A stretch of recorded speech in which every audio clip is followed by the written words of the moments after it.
మంచిది. ఈ దినాన మందిరంలో చేరి మనమందరం కూడా ప్రభుని స్తుతించాలని, ప్రభుని కనపరచాలని మనం ఆశతో దేవుని మందిరానికి వచ్చి ఉన్నాం. మీ అందరికి కూడా నిండు వందనాలు. చాలా సంతోషం. ఈ దినాన్ని మర్చిపోకుండా, చాలామంది ఈ దినాన్ని మర్చిపోయిన వాళ్ళు ఉన్నారు కదా. ఆదివారం పునరుద్ధాన దినం, నేను ప్రభుని స్తుతించాలి, ప్రభుని ఆరాధించాలి అనే మనసు కలిగిన వారు చాలామంది మర్చిపోయారు. అందుకే ఈ దినాన ప్రార్థనకు రాలేదు. కానీ మీరైతే ప్రభు దయలో, ప్రభు కృపలో మీరు మర్చిపోలేదు. ప్రభుని స్తుతించాలనే ఆశ కలిగి ఉన్నారు కనుక ఆ ఆశను ప్రభు చూస్తూ ఉన్నాడు. నేరుగా ఆశ గల ప్రాణాన్ని దేవుడు తృప్తిపరుస్తాడు. ఈ దినాన దేవుడు మనతో మాట్లాడును గాక. ఆమేన్. హల్లెలూయా, హల్లెలూయా. మంచిది. దేవుని యొక్క మాటలు మనం విందాం. విశ్వాసిగా ఈ లోకంలో మనం ఉన్నాం. ఈ లోకంలో, ఈ భూమి మీద మనం ఎలా ఉన్నాం? ఒక విశ్వాసిగా మనం ఉన్నాం. విశ్వాసిగా ఉన్న మనకు ఒక కుటుంబం ఉంది కదా. ఒక భార్య, ఒక భర్త, పిల్లలు కలిగిన కుటుంబం మనం చూస్తూ ఉన్నాం. అయితే విశ్వాసము కలిగిన ఈ కుటుంబం సమాజంలో ఎలా ఉండాలి? విశ్వాసము కలిగిన ఈ కుటుంబం అనగా దేవుని యందు విశ్వాసము కలిగిన ఈ కుటుంబం, దేవుని యందు విశ్వాసము కలిగిన నీ కుటుంబమైనా నా కుటుంబమైనా, దేవుడు ఏర్పాటు చేయబడిన ఈ కుటుంబం ఈ లోకంలో ఎలా ఉండాలో కొన్ని విషయాలు మనం తెలుసుకోవాలి. చాలా వరకు దేవునికి అపకీర్తి ఎప్పుడు వస్తుందయ్యా అంటే, ఒక విశ్వాసి కుటుంబం సరిగా లేకపోవడం వల్లనే దేవునికి అపకీర్తి కలుగుతుంది. ఈ రోజున ఒక మారు మనం ఆలోచన చేద్దామా? చాలా వరకు నువ్వు ఏదైనా పొరపాటు చేసినా, నీ కుటుంబం ఏమన్నా పొరపాటు చేసినా ఏమంటారంటే, దేవుని నమ్మిన కుటుంబం కదా, దేవుడు వాళ్ళకు తోడుంటాడు కదా, దేవుడు నమ్మిన కుటుంబం కదా, ఇలా చేయొచ్చా, అలా చేయొచ్చా, ఇలాగా అలాగా అనే మాటలు వస్తాయి. నిన్ను ఉద్దేశించి మాట్లాడరు. ఇక మీదట ఎవరిని ఉద్దేశించి మాట్లాడతారు? దేవుని ఉద్దేశించి మాట్లాడతారు. ఎందుకయ్యా అంటే, దేవుని నమ్మిన కుటుంబం కనుక, దేవుణ్ణి వెంబడిస్తున్న కుటుంబం కనుక. అందుకే మనము కొన్ని నిర్ణయాలకు రావాలి. యెహోషువ ఒక నిర్ణయానికి వచ్చాడు. నేనును నా ఇంటి వారు యెహోవాని సేవించదాం. అంటే నా కుటుంబం దేవుణ్ణే సేవిస్తుంది, ఖచ్చితంగా దేవుణ్ణే వెంబడిస్తామని ఒక నిర్ధారణతో కూడిన ఒక మాట చెప్పడం మనం వింటూ ఉన్నాం. అయితే ఒక మారు మనం ఆలోచించాలి, ఈ లోకంలో ఉన్న ఈ కుటుంబాలు ఏ రీతిగా ఉండాలి, విశ్వాస జీవితంలో ఉన్న మన కుటుంబాలు ఏ రీతిగా ఉండాలో కొన్ని మాటలు మనం చూద్దామా? చూడండి, లేఖనాలు మనం చదువుదాం. మత్తయి సువార్త 28వ అధ్యాయం, మత్తయి సువార్త 28వ అధ్యాయం 18వ వచనాన్ని మనం చూద్దాం. మత్తయి సువార్త 28వ అధ్యాయం 18వ వచనాన్ని మనం చూద్దామా? అయితే యేసు వారి వద్దకు వచ్చి, పరలోకమందును భూమి మీదను నాకు సర్వాధికారం ఇవ్వబడి ఉంది. హల్లెలూయా. మొట్టమొదటిగా మనం గమనించాల్సింది ఏంటంటే, ప్రతి ఒక్క కుటుంబం దేవునికి లోబడాలి. ప్రతి ఒక్క కుటుంబం, విశ్వాసములు ఉన్న కుటుంబం ఎవరికి లోబడాలి? దేవునికి లోబడాలి. యేసు ప్రభు వారికి లోబడాలి. యేసు ప్రభు వారికి లోబడాలి. ఎందుకు లోబడాలి అయ్యా అంటే, అక్కడ రాస్తూ ఉన్నమాట మనం చూస్తూ ఉన్నాం. అయితే అక్కడ చెప్తున్నాడు, అయితే యేసు వారి యొద్దకు వచ్చి, పరలోకమందును భూమి మీదను నాకు సర్వాధికారం ఇవ్వబడ్డది. దేవునికి సర్వాధికారము ఇవ్వబడ్డది కనుక మనము ఆయనకు లోబడాలి. మన కుటుంబం ఆయనకు లోబడాలి. ఇదిగో, కుటుంబంలో ఉన్న సభ్యులందరూ దేవునికి లోబడాలి. ఆ రీతిగా మనం ప్రవర్తించాల్సిన అవసరం ఎంతైనా ఉంది. దేవునికి సర్వాధికారం ఉంది. దేవునికి మన మీద, మన కుటుంబాల మీద, భూమి మీద, పరలోకమందు ప్రతి చోట ఆయనకు అధికారం ఉంది కదా. మీ పిల్లలే పొరపాటు చేస్తే మీరు ఏం చేస్తారు? బెత్తం వాడినట్లుగా దేవుడు కూడా, దేవుని పిల్లలమైన మనం పొరపాటు చేసినా, సరైన మాట సరిగా వినకపోయినా, సరైన భక్తి చేయకపోయినా, దేవుడికి నీ మీద, నీ కుటుంబం మీద అధికారం ఉంది కనుక దేవుడు బెత్తం వాడే అవకాశము ఉంటుంది. అందుకే ఒక మారు మనం ఆలోచన చేద్దాం, అర్థం చేసుకుందాం. దేవునికి సర్వాధికారము నీ మీద, మన కుటుంబాల మీద ఉన్నది కనుక మనం ఆయనకి ఏం చేయాలా? లోబడి ఉండడం నేర్చుకోవాలి. మొట్టమొదటిగా మన కుటుంబాలు ఎవరికి లోబడాలి? దేవునికి లోబడడం అనేది మనం నేర్చుకోవాలి. దేవునికి లోబడిన కుటుంబాల గురించి మనకు బైబిల్లో ఉదాహరణగా లేదా దృష్టాంతరంగా రాయబడి ఉన్నాయి. దేవునికి లోబడిన కుటుంబం అవ్వ ఆదాబు కుటుంబాన్ని, మనం ప్రారంభమైన కుటుంబాన్ని మనం చూడగలిగితే, ఆ కుటుంబం చిందరవందరం అయిపోయింది కదా. ఆ కుటుంబం శాపాలకు దారి తీయబడింది. ఆ కుటుంబం ఎంతో కష్టానికి, ఎంతో ఇబ్బందికి, ఎంతగానో శాపాలకు దారి తీసి ఆ కుటుంబం చాలా నష్టపోయిన సందర్భాలు మనం చూస్తాం. దేవునికి లోబడక అపవాదికి లోబడటం ద్వారా ఆ కుటుంబం అంతా చెల్లా చెదురుగా మారడం మనం చూసాం. దేవుడు అనుకున్నట్లుగా కుటుంబం బ్రతకలే. దేవుడు ఆశించినట్లుగా కుటుంబం జీవించలే. దేవుడు అనుకున్నట్లుగా ఆ కుటుంబాన్ని చక్కదిద్దాలని దేవుడు ఆశపడ్డాడు. ఆ కుటుంబంలో గొప్ప కార్యాలు చేయాలని దేవుడు ఆశపడ్డాడు. ఇదిగో ఆ కుటుంబంతో నేను గడపాలని దేవుడు ఆశపడ్డాడు. ఆ కుటుంబంలో నేను ఖచ్చితంగా వాళ్ళతో పాటు ఉండాలని దేవుడు ఆశపడ్డాడు. కానీ దేవుడు లేని సమయాన అవ్వ చేసిన పొరపాటు మనకు తెలిసిన విషయమే. ఇదిగో దేవునికి చోటు ఇవ్వాల్సిన వారు కాస్త సాతానుకు చోటిచ్చారు. ఆదాము దానికి గద్దించగా ఆదాము కూడా దానికి లోబడిపోయి ఇదిగో సాతాను చేసిన కార్యానికి తన భార్య చెప్పినట్లుగా తను కూడా లొంగిపోయిన పరిస్థితి మనకు తెలిసిన విషయమే. అందుకే దేవునికి కోపానికి వాళ్ళు పాత్రులయ్యారు. దేవునికి కోపానికి వాళ్ళు పాత్రులయ్యారు. అందుకే ఏదైనా తోట పరలోకము లాంటి ఏదైనా తోట, అక్కడ సమృద్ధి ఉంది, అక్కడ జీవం ఉంది, అక్కడ అన్నీ ఉన్నాయి. కానీ అక్కడి నుండి గెంటి వేయబడ్డారు. ఎందుకు గెంటి వేయబడ్డారయ్యా అంటే దేవునికి లోబడని కుటుంబముగా ఆ కుటుంబం ఉంది కనుక. ఒక మాట నేరుగా మీకు పరిశుద్ధాత్మ ప్రేరణ ద్వారా తెలియజేస్తూ ఉన్నాను. మీ కుటుంబం దేవునికి లోబడకపోతే దేవుని శాపానికి పాత్రలు కావాల్సి వస్తుంది. ఎప్పుడైతే మన కుటుంబం మన దేవుని సన్నిధిలో లోబడకపోతే దేవుని శాపానికి దేవుని కోపానికి మనము ఆతురలమై ఉండవలసిన పరిస్థితి వస్తుంది. అందుకే మనం బాగా అర్థం చేసుకుందాం. దేవుడు తేటగా చెప్తున్న మాట ఒకటే, మనము దేవుని కుటుంబంలో మనము తప్పక దేవుడు మన కుటుంబంలో ఉండేలాగా మనం చూసుకోవాలి. కానీ సాతానుకు చోటు ఇచ్చేవారిగా మనం ఉండకూడదు. ఎవరికి లోబడాలి? నెంబర్ 1, ఎవరికి లోబడాలి? ఒక విశ్వాసి కుటుంబం ఎవరికి లోబడాలి? దేవునికా సాతానుకా? దేనికి లోబడుతుంది మన కుటుంబాలు? సినిమాలకి, షికార్లకి కదా, ఇంకా ఎంజాయ్మెంట్లకి, ఇంకా త్రాగుబోతనానికి, వ్యభిచారానికి, ఇంకా ఎన్నో ఎన్నో లోక సంబంధమైన ప్రతిదానికి మన కుటుంబం లోబడుతూ ఉందేమో. సాతాను కాడి కిందికి వెళ్తూ ఉన్నామేమో. కాదు, దేవుని కాడి కిందికి మనం రావాలి. ఎప్పుడైతే మనం దేవుడి కాడి కిందికి వస్తామో అప్పుడు దేవుడు మన పట్ల కార్యాలు చేస్తాడు. హల్లెలూయా. అందుకే దేవుడు తేటగా చెప్తున్న మాట అది. నెంబర్ 1 మనం చూడగలిగితే మనం ఎవరికి లోబడి ఉండాలి? మన కుటుంబం ఎవరికి లోబడి ఉండాలి? ఎందుకయ్యా లోబడాలి? ఎందుకు లోబడాలి? ఆయన సర్వాధికారి అయి ఉన్న దేవుడు గనక. మరొక మాట మనం చూద్దామా ఇదే విషయాన్ని బట్టి. ఎఫెసీయులకు రాసిన పత్రిక 1వ అధ్యాయం 10-11 వచనాలు మనం చూద్దామా? ఎఫెసీయులకు రాసిన పత్రిక 1వ అధ్యాయం 10వ వచనం, 10-11 వచనాలు. ఎఫెసీయులకు రాసిన పత్రిక 1వ అధ్యాయం 10-11 వచనాలు మనం చూద్దాం. ఈ సంకల్పమును బట్టి ఆయన పరలోకములో ఉన్నవే గాని భూమి మీద ఉన్నవే గాని సమస్తమును క్రీస్తునందు ఏకముగా సమకూర్చవలనని తనలో తాను నిర్ణయించుకొనెను. మరియు క్రీస్తునందు ముందుగా నిరీక్షించిన మనము తన మహిమను కీర్తి కలుగ చేయవలనని. దేవుని యందు మనం దేవునికి, క్రీస్తునకు మనం ఏం చేయాలంటే మహిమ కలుగు చేయాలి. అపకీర్తి కాదు కలుగు చేయాల్సిందే, అవమానం కాదు కలుగు చేయాల్సిందే. ఏం కలుగు చేయాలా దేవునికి? మన కుటుంబం ఏం కలుగు చేయాలా? మహిమ. మన కుటుంబం ద్వారా దేవునికి మహిమ రావాలి. మన కుటుంబం ద్వారా దేవునికి మహిమ రావాలి. దేవుడు నమ్ముకున్న కుటుంబమే. కానీ కూతురు, కొడుకు నీకు తెలియకుండా, నీకు లోబడకుండానే వేరే వాళ్ళని ప్రేమించి వాళ్ళ వివాహం చేసుకోవటం. ఒకవేళ అది నీ కుటుంబంలో సర్దుకోవచ్చు, కానీ బయట నుండి చూసే వాళ్ళకి ఎలా ఉంటుందో ఒకసారి ఆలోచన చేయి. ఎలా ఉంటుంది? దేవుని నమ్మారట, ఇదేనా పెంపకం? దేవుని నమ్మారట, దేవుని యందు విశ్వాసం కలవాలట, బైబిల్ పట్టుకొని మందిరానికి వెళ్తున్నారు, బైబిల్ పట్టుకొని దేవుని సన్నిధికి వెళ్తున్నారు. కానీ ఇదిగో వారి కుటుంబంలో వాళ్ళ కుమారుడే, వాళ్ళ కూతురే మాట వినలేని పరిస్థితిలో ఉంటే ఎందుకు, ఏం ప్రయోజనం అని అన్యజనులు ఆ మాట అంటే దేవునికి మహిమ కలుగుతుంది అంటారా? అపకీర్తి కలుగుతుంది అంటారా? మహిమ, అపకీర్తి కలుగుతుంది. దేవుని మాట వినకుండా నీ కుటుంబంలో ఒక సభ్యుడున్నా, అది నీ పిల్లవాడే కావచ్చు, నీ భర్తే కావచ్చు, నీ భార్య కావచ్చు, ఇదిగో నీ కూతురే కావచ్చు, ఎవరైనా కానీ నీ కుటుంబంలో ఒక్క వ్యక్తి ఉన్నా వారిని బట్టి దేవునికి మహిమ కలిగిద్ది అనుకుంటున్నారా? నీ కుటుంబానికి ఏమైనా విలువ వస్తుంది అనుకుంటున్నారా? రాదు. దేవునికి మహిమ రావాలి అంటే తప్పక నీ కుటుంబంలో ఉన్న సభ్యులందరూ కూడా దేవుని మాటకు లొంగగలగాలి, దేవుని మాట వినగలగాలి. ఈరోజున ఒక మారు మనం ఆలోచన చేద్దాం, అర్థం చేసుకుందాం. ఈరోజు నీ కుటుంబం అంతా దేవునికి ఏం తేవాలా? మహిమ తీసుకురావాలి.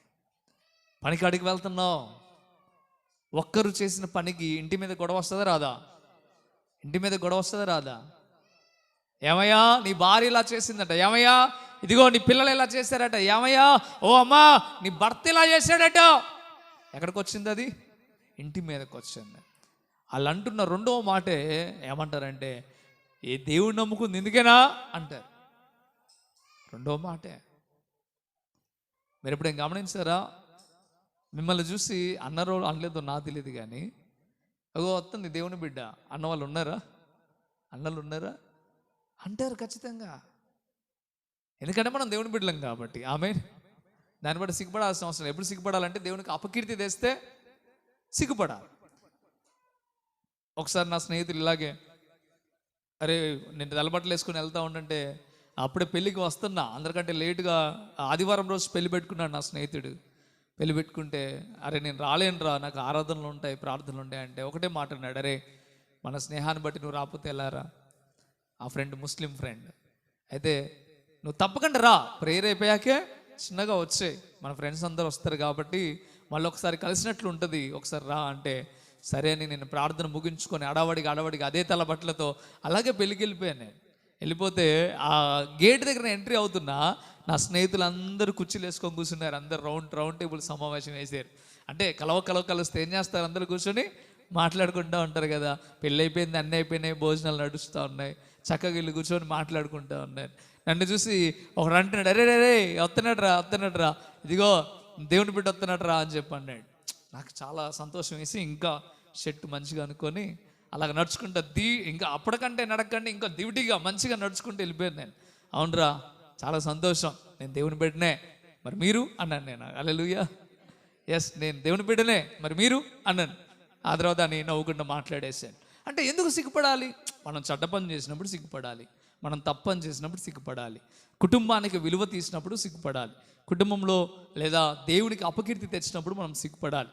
కానీ సిగ్గుపడక దేవుని విషయంలో సిగ్గుపడొద్దని మనం చాలాసార్లు వింటా ఉన్నాం దేవునికి వాక్యాన్ని. మనం సిగ్గుపడక ఏం చేయాలా? దేవుని వాక్యాన్ని బట్టి, దేవుణ్ణి బట్టి దేవునికి మహిమ తెచ్చేలాగా మనం ఏం చేయాలా? బ్రతికే వారిగా మనం ఉండాలి. ఈ రోజున మన కుటుంబం దేవునికి మహిమ తీసుకొస్తుందా లేదా? దేవుణ్ణి మహిమపరిచేలాగా మన కుటుంబం ఉందా లేదా? నువ్వేమో ఏసి అంటావు, నీ కూతురేమో సినిమా పాటలు పెడుతుంది. నువ్వేమో దేవుడు అంటావు, కానీ నీ కుటుంబంలో ఉన్నవన్నీ ఏమున్నాయి? దేవునికి అనుకూలమైన రీతిగానే ఉన్నాయా? నీదొక తోవా, వాళ్ళదొక తోవా, ఇంకొకరిదొక తోవా. ఈరోజు నీ కుటుంబం మరి ఎటు ప్రయాణిస్తుంది? గుర్తుందా మీకు? లోతు కుటుంబం పరిస్థితి ఏమైంది? ఒక్కొక్కరు ఒక తోవ కలిగి ఉండడం ద్వారా తన భార్యదొక తోవా, తన బిడ్డలదొక తోవా, తన అల్లుళ్ళదొక తోవా. అందుకే అల్లుళ్ళు రాలే కదా.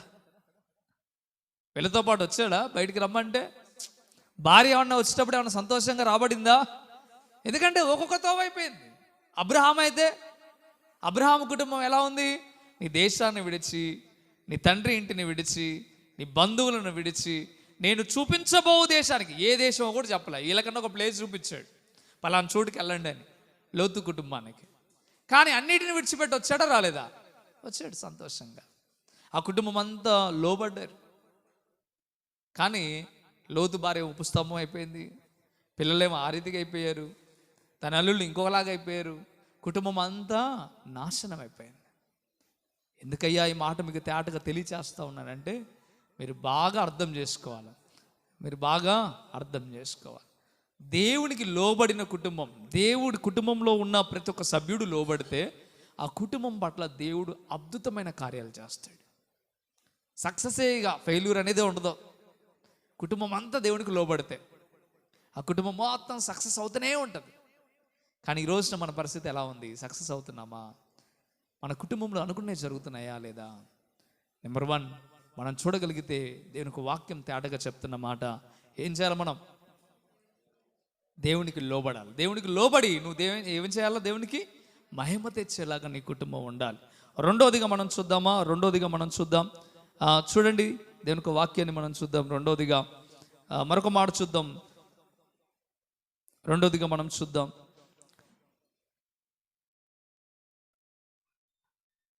మొదటి పేతురు తీతుకు పత్రిక తీద్దాం. తీతుకు రాసిన పత్రిక డైరెక్ట్గా తీసేయండి. తీతు 3:1-2 వచనాలు. తీతుకు రాసిన పత్రిక, అపోస్తలుడైన పౌలు తీతుకు రాసిన పత్రిక, తీతుకు రాసిన పత్రిక 3వ అధ్యాయం 1-2 వచనాలు మనం చూద్దామా? అధిపతులకును అధికారులకును లోబడి విధేయత కలిగి ఉండవలనని,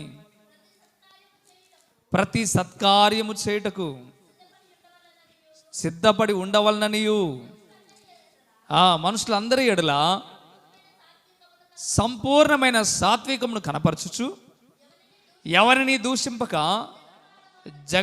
జగడమాడు వారును జగడ మాడని వారును శాంతులనై ఉండవలననియు వారికి జ్ఞాపకము చేయము. హల్లెలూయా. మన కుటుంబం ఏ రీతిగా ఉండాలి అంటే, అధిపతులకు అధికారులకు లోబడి విధేయత చూపించే కుటుంబంగా ఉండాలి. మన పైన దేవుడు కొంతమందిని అధికారులు నియమించాడు, మన పైన కొంతమంది అధిపతులను దేవుడు పెట్టాడు. మనం వారికి ఏం చేయాలా? లోబడి ఉండటం నేర్చుకోవాలి. వారికి ఏం చేయాలా? లోబడి ఉండటం నేర్చుకోవాలి. అధికారికి లోబడిన నీవు, నీ పైన ఉన్న నాయకుడికి లోబడిన నీవు, నీ పైన ఉన్న నీ సరికి లోబడిన నీవు, నీ కుటుంబం దీవించబడుతుంది అంటావా? నువ్వే పనికి వెళ్ళావు అనుకుందాం, నువ్వే ఒక చోట పనికి వెళ్దాం అనుకుందాం. నీ కుటుంబంలో ఒక ఉద్యోగం చేస్తున్నావు, నీ కుటుంబానికి పోషించడానికి నెలకి వచ్చి 10,000 ఇచ్చే ఉద్యోగం చేస్తున్నావు. నీ పైన అధికారి ఉన్నాడు. అధికారి చెప్పిన మాట వినకుండా నువ్వు ఎదురు తిరుగుతే ఆయన ఏం చేస్తాడు? చెప్పరే? నీ అధికారి 10,000 రూపాయలు శాలరీ ఇచ్చే అధికారి, ఆయన మాట వినకుండా ఆయనకి ఎదురు తిరిగితే ఏం చేస్తాడు? ఆయన లోబడకపోతే ఏం చేస్తాడు? ఉద్యోగంలో నుండి తీసేస్తాడు. ఫస్ట్ చేసే పని అది. ఇప్పుడు ఒక మాట అడుగుతున్నా, దానివల్ల నీ కుటుంబానికి లాభమా నష్టమా? రావాల్సిన 10,000 ఈ నెల ఏమైనాయి? పోయినాయి. వచ్చే నెల దొరికిద్దా? ఇంకొకడ దొరికిద్దా? లోబడినోడికి ఎక్కడ దొరికిద్దా అండి? లోబడేవాడికి దొరికిద్దా?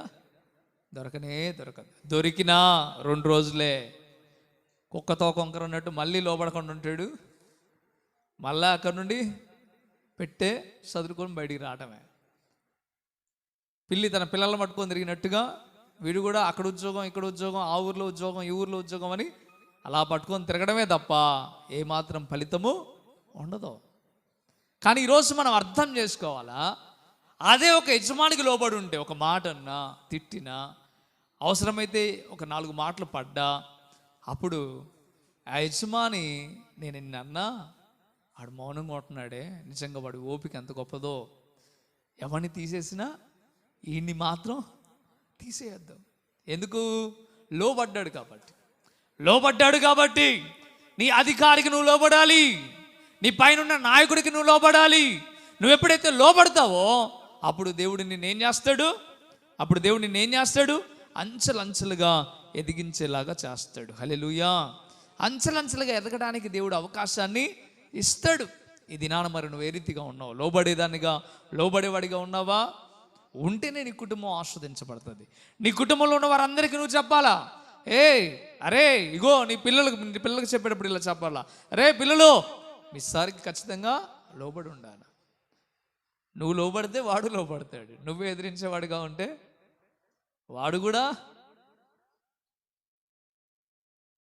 ఒక చోట నేను అమ్మగారికి గప్చుప్ అంటే చాలా ఇష్టం. ఖమ్మం ఎప్పుడో ఒకసారి వెళ్ళినప్పుడు తినిపిస్తాను నేను. ఖమ్మంలో నాకు తెలియని బండి మంచిది ఇక్కడ లేదు అక్కడ లేదని తెలియదు, అన్నీ తెలుసు. ఎందుకంటే చదువుకునే టైంలలో ఎక్కడెక్కడ ఏ ఫుడ్ నాకు ఇష్టమైన ఫుడ్స్ అన్ని తినేటోండి. ఆడ తీసుకెళ్ళి నేను అమ్మగారికి తినిపిస్తూ ఉంటే ఓ పిల్లోడు వచ్చాడు అక్కడికి, చిన్న పిల్లోడు వచ్చి, ఎంతో లేడు వాడు, ఇంతే ఉన్నాడు. ఆడొచ్చి అంటున్నాడు, వాడి సంగతి చూడాల్సిందేరా, అసలు చాలా ఎక్కువ చేస్తున్నాడు. మా పేరెంట్స్కి ఫోన్ చేయించాడు, ఇదిగో వాడి సంగతి ఖచ్చితంగా చూడాలి, వాడికి ఖచ్చితంగా ఒకసారి పడాలరా అంటున్నాడు. నేను ఒకవేళ వాడి స్టూడెంట్ తోటి విద్యార్థి గురించి మాట్లాడుతున్నాడేమో అనుకుంటున్నా. ఆఖరికి రే ఆ వార్డెన్ గడు ఎక్కువ చేస్తున్నాడు రా అన్నాడు. వాడు ఊరి వీడున్నదే ఇంత, వాడు ఏమంటున్నాడో తెలుసా తన సార్ గురించి? వీడట తెలియకుండా బయటికి వెళ్ళాడట, గోడ దూకి బయటికి వెళ్ళాడు. మరి అది చెప్పకుండా ఉంటారా పేరెంట్స్కి? ఎవడి మేలు కోసం చెప్పింది? అరే గోడ దూకొద్దురా అని ఎందుకు చెప్పారు నీకు? దూకి వెళ్తావు, ఏమన్నా జరుగుతుంది, అప్పుడు నీ ప్రాణం పోతుంది. అలాగే దానికి కారణం ఎవరు వద్దారు? డ్యూటీలో ఉన్నా ఆ టైంలో ఉన్నా వార్డెన్ అవుతాడు, అవునా కాదా? నా దగ్గర ఒక ప్రార్థన రిక్వెస్ట్ కూడా ఒకసారి వచ్చింది. మన బంగ్లాలోనే ఒక హాస్టల్లో ఒక పిల్లోడిని తెలియకుండా ఆటోలో ఎక్కించుకొని వెళ్ళిపోయి చాలా దూరంలో తీసుకెళ్ళిపోయారట. ఆ పిల్లోడిని బయటకు వస్తే తీసుకెళ్ళిపోయారట. పిల్లోడో అమ్మాయో మొత్తానికి అయితే తీసుకొని వెళ్ళిపోయారట చిన్న పాపని. అక్కడ మన క్రైస్తవురాలైన ఒక బిడ్డ, ఆమె అక్కడ గేట్ దగ్గర ఉండవలసిన ఆమె కాస్త లోపలికి సారో లేదో పని చెప్తే లోపలికి వెళ్ళిందట. ఆ క్షణంలో అనుకోకుండా జరిగిపోయింది. ఈ విషయంలో ఏమైందంటే ఏమైనా ఉద్యోగం నుండి డిబార్ చేసేసారు. ఏమని డిబార్ అయ్యా నాకు తెలియదు అయ్యా, ఇదిగో నన్ను పనికని చెప్తే నేను వెళ్ళాను, కానీ ఇక్కడ ఇంకొక అతను ఉంటానని చెప్పాడు, కానీ అతను రాలేదు అంటే నాకు అవన్నీ తెలియదు. ఈరోజు డ్యూటీ ఎవరిది? నీదే, కానీ నువ్వు బాధ్యత తీసుకోలేదు అని ఆమెను తీసేశారు. ఆమె ఎన్నో ప్రయత్నాలు చేసింది, ప్రార్థన చేయండి అయ్యా, ప్రార్థన చేయండి అని చెప్పింది. నేను ఒకటే మాట చెప్పాను, అమ్మా తెలుసో తెలియకో అయిపోయింది, నువ్వు విధేయత కలిగి నీ యజమానుల దగ్గరికి పదే వెళ్ళు, క్షమించమని అడుగు. ఒకవేళ నువ్వు తప్పు చేసినా చేయకపోయినా అది ఎలా జరిగినా తర్వాత సంగతి. అయితే దేవుడు మహాకృప ఆ బిడ్డకి ఏం కాలేదు. మళ్ళీ దారిన వెళ్ళే వాళ్ళు చూసి మళ్ళీ అడ్రస్ కనుక్కొని తీసుకొచ్చి మళ్ళీ హాస్టల్లో వదిలేశారు. అప్పుడు వాళ్ళ పేరెంట్స్కి ఈ విషయం తెలిస్తే పెద్ద సీరియస్ అయ్యే మ్యాటర్గా మారిపోయింది. అంటే నేను ఎందుకు ఈ మాట చెప్తున్నానంటే గోడ దూకిపోవడం వల్ల జరిగే ప్రమాదం. వీడు గోడ దూకినందుకట వాళ్ళ సారు ఆపినందుకు ఆయన ఏం చేస్తాడట, ఆడికి పడాలరా. మరి వీడే ఇలా ఉన్నాడంటే ఇలా బాబు ఎలా ఉంటాడో ఒకసారి ఆలోచించండి. వీడు ఇలా ఉన్నాడంటే వాళ్ళ నాన్న ఎలా ఉండుంటాడు, ఎంత రఫ్గా ఉండుంటాడు, వాళ్ళ ఇంట్లో ఎంత రఫ్ కార్యాలు జరుగుతున్నట్టు, ఎన్ని గట్టిగా మాట్లాడుకునే గొడవలు జరుగుతున్నట్టు. ఇవన్నిటిని బట్టే కదా వాడు కూడా అలా మాట్లాడేది. మొదటి గురువు ఎవరు? తల్లిదండ్రులే కదా. ఆ తర్వాత ఇంకెవరైనా. మనం ఒక పద్ధతిని ఒక క్రమాన్ని నేర్పించకపోతే, వారిని బెత్తం వాడకపోతే వాడు తండ్రికే విరోధి అయిపోతాడట. బెత్తం వాడిన కుమారుడు తండ్రికి విరోధి అని బైబిల్ చెప్తా ఉంది.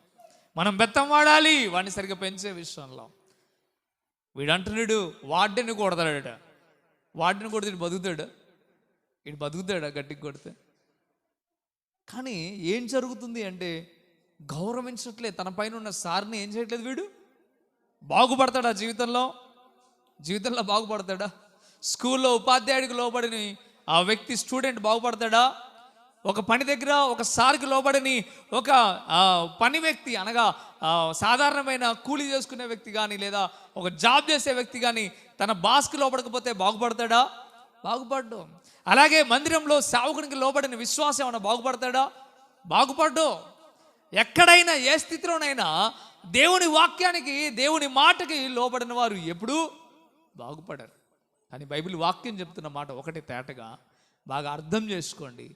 అలాగే కుటుంబం అంతా మన పైన ఉన్న అధికారులకు మనం లోబడేవారిగా ఉండాలి. చదువుదాము అదే మాట.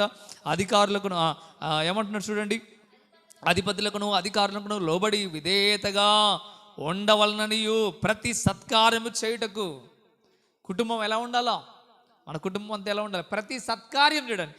సత్కార్యం, సత్ అంటే మంచి కార్యాలు చేయడానికి కుటుంబం అంతా సిద్ధపడి ఉండాలి. కుటుంబం అంతా ఎప్పుడు రెడీ అవుతాం చెప్పండి? ఎప్పుడు రెడీ అవుతాం? మంచి సినిమా రిలీజ్ అయితే కుటుంబ సమేతంగా వెళ్తారు. ఓ మంచి పని చేయడానికి కుటుంబం అంతా వెళ్తున్నారా? కుటుంబం అంతా దేనికి వెళ్తారా? మీ కుటుంబం మంచి పనులు చేయడానికి మీ కుటుంబం అంతా కలుస్తుందా, లేదా చెడ్డ పని కోసం మాత్రమే కుటుంబం అంతా కలుస్తుందా? యోబు వాళ్ళ కుటుంబాన్ని మీరు గమనించగలిగితే, యోబు తన పిల్లలు ప్రతిరోజు ప్రతిసారి కూడా వాళ్ళ కుటుంబం అంతా కూడి ప్రభువుని మహిమపరిచి విందు చేసుకునే వాళ్ళని మనం చూస్తున్నాం. మనం ఈ రోజున దేనికి కలుస్తున్నాం? నీ కుటుంబం అంతా మంచి పనులు చేయడానికి, సత్కార్యాలు చేయడానికి కలుస్తుందా? అయ్యగారు మంచి కార్యాల కంటే మా వాళ్ళు ఎవరు రారండి కదా. మీటింగ్కి మీ వాళ్ళందరినీ పిలవండి అంటే ఏమంటున్నాం మనం? మీ అన్నదమ్ముల్ని, మీ అక్క చెల్లెలని అందరినీ పిలవండి. మీరు ఏమంటున్నారు? వాళ్ళు రారండి. దేనికి వస్తారు? తినడానికి. నేను అనలే ఆ మాట, మళ్ళీ నా మీద నట్టకండి. మీరన్న మాటే మీకు చెప్తున్నా నేను. అవునా? మీరు అన్నారని లేదా? వాళ్ళు తినడానికి తాగడానికి మాత్రమైతే కూడుకుంటారయ్యా అంటే ఏమవుతుంది మన పరిస్థితి? అందుకే ఇక్కడ అంటున్నాడు, సత్కార్యం, ప్రతి సత్కార్యం చేయుటకును సిద్ధపాటు కలిగి ఉండాలా. ఇంకేమన్నాడు? మనుషులందరి ఎడల సంపూర్ణమైన సాత్వికము కనపరచాలి. మన కుటుంబం ఎలా ఉండాలి? మనుషులందరి ఎడల సాత్వికం అంటే తగ్గించుకునే గుణం. సాత్వికం కలిగేలాగా, తగ్గించుకునే వారిలాగా అందరి ఎడల. పక్కింటోళ్ళతో మాట్లాడటమే కరువు. ఎందుకయ్యా? వాళ్ళకి నీకు మధ్య సాంగత్యము సరిగా ఉండట్లే, వాళ్ళకి నీకు మధ్య తగ్గింపు అనేది కనబడట్లే, అందుకే వాడికి నీకు వైరము ఉంది. నువ్వు మాట్లాడవు, నీ పిల్లల్ని మాట్లాడియవు. నువ్వు మాట్లాడవు, నీ భర్తను మాట్లాడియవు. నువ్వు మాట్లాడవు, ఇంకొకరిని మాట్లాడొద్దని చెప్తావు. దేవుడు అలా ఉండమని చెప్పాడు నీ కుటుంబాన్ని. దేవుడు నమ్మిన కుటుంబం గురించి మాట్లాడుతున్నా ఇక్కడ. దేవుడు నమ్మిన కుటుంబాలు ఉన్నాయా అన్న వాళ్ళు గట్టిగా దేవుని స్తోత్రం చెప్దామా? దేవుడు నమ్మిన కుటుంబాలు ఉన్నాయి ఇక్కడ. దేవుని గట్టిగా స్తోత్రం చెప్దామా? హల్లెలూయా, హల్లెలూయా. అందరము చెప్దాం హల్లెలూయా, హల్లెలూయా. ఒక మారు మనం ఆలోచించాలా, ఒక మారు మనం అర్థం చేసుకోవాలా. దేవుని నమ్మిన కుటుంబం ఖచ్చితంగా మనం ఏం చేయాలా? అందరితో సఖ్యంగా, అందరితో సమాధానంగా, అందరి దగ్గర సాత్వికం కలిగిన వారిగా ఉండాలి. తగ్గించుకో. ఏమైంది? ఆడొక మాట అన్నాడండి, నేను వాడిని చచ్చిన వాడితో మాట్లాడిన అనొద్దు. చచ్చిపోయే వరకు వాడు ఏమైనా అనుకోని, వాడు ఏమైనా నన్ను చచ్చిపోయేంతకాలం నేనేం చేస్తా? నేను తగ్గించుకొనే ఉంటా. ఉన్నారా అలాంటి క్రైస్తవ కుటుంబాలు మన ఊర్లో? ఉన్నాయా? ఉంటే ఎప్పుడో మారిపోయా. తగ్గించుకునే కుటుంబాలు ఉంటే ఎప్పుడో మారిపోయా. నీ పక్కింటోడు, నీ ఇంటికి పక్కన 4 ఇళ్ళు ఉన్నాయి చూసావా? అవి ఎప్పుడో క్రైస్తవ కుటుంబాలుగా మారిపోయాయి. నువ్వు అలా లేవు కాబట్టి ఇంకా ఊగిసలాడుతున్నాయి. తగ్గించుకో. వాళ్ళకు మాట అన్నారు తెలియక.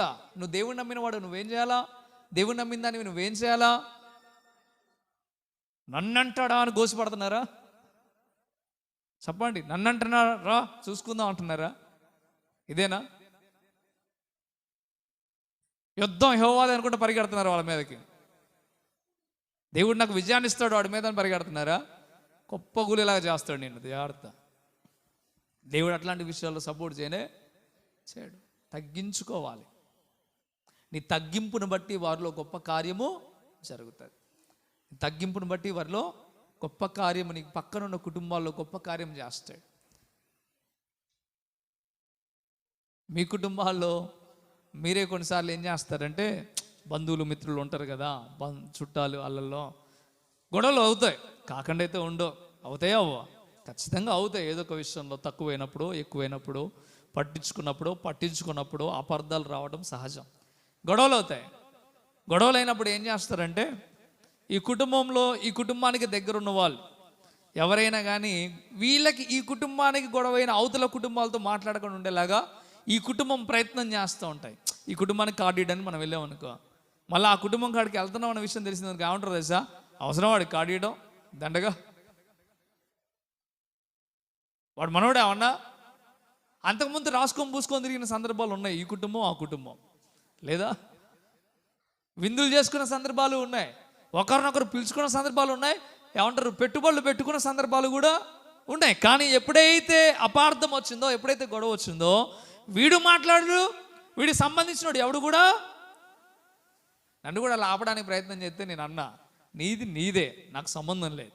మీ ఇద్దరు కలవాలని ప్రార్థన చేస్తా, కానీ నన్ను మాత్రం ఎవరు ఫోర్స్ చేయొద్దని చెప్తా.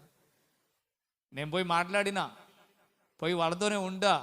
వీళ్ళకి రోషన్ రాని, వాళ్ళకి రోషన్, నాకు సంబంధం లేదు. నేను ఎవరి పక్షాన ఉన్నవాడిని? దేవుని పక్షాన ఉన్నవాడిని. నేను ఒక క్రైస్తవుడిని. నేను మాట్లాడకపోతే దేవుడు మెచ్చనే. మళ్ళీ ఇప్పుడు ఆ 2 కుటుంబాలు కలిసినాయి. ఒక 6 నెలల తర్వాత, 7 నెలల తర్వాత ఇప్పుడు మళ్ళీ 2 కుటుంబాలు కలిసి చక్కగా తిరుగుతున్నారు. మరి ఆ దినానే నేను వాళ్ళతో మాట్లాడుకుని ఉంటే ఇప్పుడు ఎవరు శత్రువుడు అవుతును? ఎవరు శత్రువు? మళ్ళీ నేను ఒక శత్రువును అయ్యేటోండి. వాళ్ళిద్దరు బాగానే ఉంటారు. మళ్ళీ క్రైస్తవ కుటుంబాల్లో మీరు ఒకటి గమనించండి, ఎవరితో నీకు సంబంధం లేదు. ఆఖరికి నీ ఇంటి సభ్యులు మాట్లాడకపోయినా నీకు సంబంధం లేదు. నువ్వే మొదలై. ఆమేన్. ఎవరితో సంబంధం లేదు. వాళ్ళు వద్దంటారు, అయినా వదిలే, అయినా మాట్లాడెళ్ళి నా మాట వినవా అంటారు. వింటాడు. మంచి మాట విషయంలో ఖచ్చితంగా వింటాం. మంచి మాట విషయంలో ఖచ్చితంగా లోబడతాం. తండ్రా మంచి మాట, ఓకే, లోబడతాం. తల్లి చెప్తుందా, మంచి మాట, లోబడదాం. భర్త చెప్తున్నాడా, మంచి మాట, లోబడదాం. భార్య చెప్తుందా, మంచి మాట, లోబడదాం. కానీ వాళ్ళతో మాట్లాడొద్దు, వీళ్ళతో మాట్లాడొద్దు, వాళ్ళతో స్నేహంగా ఉండొద్దు, వీళ్ళతో స్నేహంగా ఉండొద్దు అనే విషయాల్లో మాత్రం దేవుడు వినొద్దని చెప్తున్నాడు. ఎందుకంటే అందరితో సఖ్యం ఉన్నంతసేపు సమాధానముగా ఉండమని చెప్తున్నాడు. క్రైస్తవ కుటుంబాలు చేసే పెద్ద పెద్ద పొరపాట్లు ఏంటంటే ఇవే. కానీ నీ దృష్టిలో చాలా చిన్నవి అనుకుంటున్నావు నువ్వు. ఇవి నీ దృష్టిలో చాలా చిన్నవి అనుకుంటున్నావు. దేవుడు ఏమన్నాడు, ప్రార్థన చేసేటప్పుడు ఒకవేళ నువ్వు ఎవరితోనైనా సమాధానంగా లేకపోతే మొదట వెళ్ళి వాడితో సమాధాన పడి వచ్చి ప్రార్థన చేయమన్నాడు. కానీ నువ్వు ప్రార్థన చేస్తావు కానీ సమాధాన పడవు. దేవుని దృష్టిలో దేవుడు నిన్ను మెచ్చుకునే స్థితిలో నువ్వు ఉన్నావు అనుకుంటున్నావా? లేవు. సమాధాన పడటం ఇంపార్టెంట్. దేవుడు కోరుకునేది అది. ప్రార్థన చేయడం గురించి మాట్లాడలే ఇక్కడ. ముందు నువ్వు వెళ్ళి సమాధాన పడి రా, అప్పుడు ప్రార్థన చేయి. నువ్వు సమాధాన పడకుండా ప్రార్థన చేస్తా అంటే నేను వినను. ఎంతమంది ప్రార్థన దేవుడు వినట్లేదో ఆలోచించండి. పక్కింటితో సమాధానం లేదు, ఎదురింటితో సమాధానం లేదు, ఎక్కడున్న వాళ్ళతో సమాధానం లేదు, బంధువులతో సమాధానం లేదు, ఊర్లో ఉన్న ప్రజలతో సమాధానం లేదు. ఎవరితో నువ్వు సరిగా మాట్లాడవు, ఎవడో ఒకడు నీకు శత్రువు ఉన్నాడు, ఎవడో ఒకటితో నువ్వు మాట్లాడుకుంటూ ఉంటున్నావు, మోకాలు వేసి ప్రార్థన చేస్తున్నావు. దేవుడు ఏమంటాడు తెలుసా? ఐ డోంట్ నో అంటాడు. నువ్వు ఎవడో నాకు తెలియదు అంటాడు దేవుడు. దేవుడు నీతో మాట్లాడాలన్నా, దేవుడికి సపోర్ట్ చేయాలన్నా, దేవుని ప్రార్థన ఆలకించాలన్నా తప్పక నువ్వు అందరితో సమాధానంగా ఉండాలి. వాడు నిన్ను బాధ పెట్టిన వాడైనా సరే, నిన్ను ఇబ్బంది పెట్టిన వాడైనా సరే. యేసుప్రభు వారు ఒక మాట అన్నాడు. ఆయనకు చేతుల్లో మేకులు తెగొట్టారు, కాళ్ళల్లో మేకులు తెగొట్టారు, శరీరం అంతా నగటి సలవలి దున్నబడ్డది. ఆయన ఆఖరి రక్తబొట్టు వరకు కూడా పూర్తిగా కారిపోయింది. తలలో మేకులు తెగబడ్డాయి. ఆ ముళ్ళ కిరీటం అలా కుచ్చేస్తే లోపల దా దిగబడిపోయాయి. సిలవేసేసారు. ఆహారం ఇవ్వట్లే, దప్పిక తీర్చట్లే. దాహం దప్పిక అని అడిగితే చేదు చిరక అందించారు. చేదుని ఒంటి మీద ఉన్న వస్త్రాలను చీట్లు వేసుకున్నారు. ఆయన గాయపరిచారు, ఇబ్బంది పెట్టారు, అవమానపరిచారు, లాగి లంపకి కొట్టారు, కాంటించి ముఖాన్ని ఉమ్మూసారు. అలాంటి వాళ్ళను చూసి దేవుడు ఏమన్నాడో తెలుసా? తండ్రి, వీరేమి చేస్తున్నారు, వీరు ఎరగరు గనక వీరిని క్షమించు అన్నాడు. యేసు ప్రభు ఒక మాట అన్నాడు, మీరు నన్ను పోలి నడవండి అన్నాడు. నీ ముఖాన ఉమ్మూసిన నీ పక్కింటోడు నువ్వేం చేయాలా? సమాధాన పడాలా. నీకు మేకులు కొట్టే అంత భయంకరమైన శ్రమ నీకు తెచ్చినా నువ్వు వాళ్ళతో మాట్లాడగలగాల. నిన్ను పక్కలో పొడిచినట్లుగా నీ పక్కనే ఉండి నీకు వెన్నుపోటు పొడిచినా వాళ్ళతో మాట్లాడగలగాల. అది క్రీస్తు మనసు అంటే. అది క్రీస్తు మనసు అంటే. యేసయ్య మనసు లేని కుటుంబాలు క్రైస్తవ కుటుంబాలుగా ఉంటే దేవునికి మహిమ వస్తుంది అనుకుంటున్నారా? మహిమ రానే రాదు. నీ ద్వారా దేవునికి మహిమ రావాలంటే నువ్వు నీ పైనున్న వారితో కానీ, నీ కుటుంబ సభ్యులతో కానీ, అందరితో కానీ నువ్వేం చేయాలా? లోబడి ఉండేవారిలాగా. ఇక్కడ రాస్తూ ఉన్నాడు కదా, మనుషులందరితో నువ్వేం చేయాలట? మనుషులందరి ఎడల సంపూర్ణమైన. కొంచెం అన్నాడా? ఏమని రాస్తుంది అక్కడ? కొంచెం లోబడండి, కొంచెమే విధేయత చూపించండి, ఒక్కసారే చూపించండి అని రాయబడి ఉందా? సంపూర్ణమైన విధేయత, సంపూర్ణమైన సాత్వికం కలిగి ఉండాలి. చూడండి అక్కడే రాస్తూ ఉన్నాడు, చూడండి. సాత్వికమును కలిగి ఉండాలి. ఇంకేమంటున్నాడు చూడండి. ఎవరిని దూషింపక. లేతే నువ్వు లేచి దూషించేది అదే. నీకు వచ్చిన బూతులు బయటోడు కూడా రావు. అవునా కదా? మాట్లాడతానే నీ అమ్మ అని కూడా మాట్లాడుతున్నావు నువ్వు. సహజంగా మాట్లాడడానికే అలా మాట్లాడుతున్నావు. మరి అవతల పోతే కోపం ఇంకెట్టుంటుందో.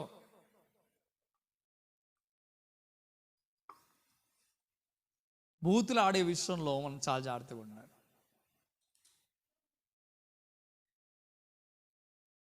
అందుకే అంటున్నాడు అక్కడ చూడండి, మనం చూస్తున్నాం.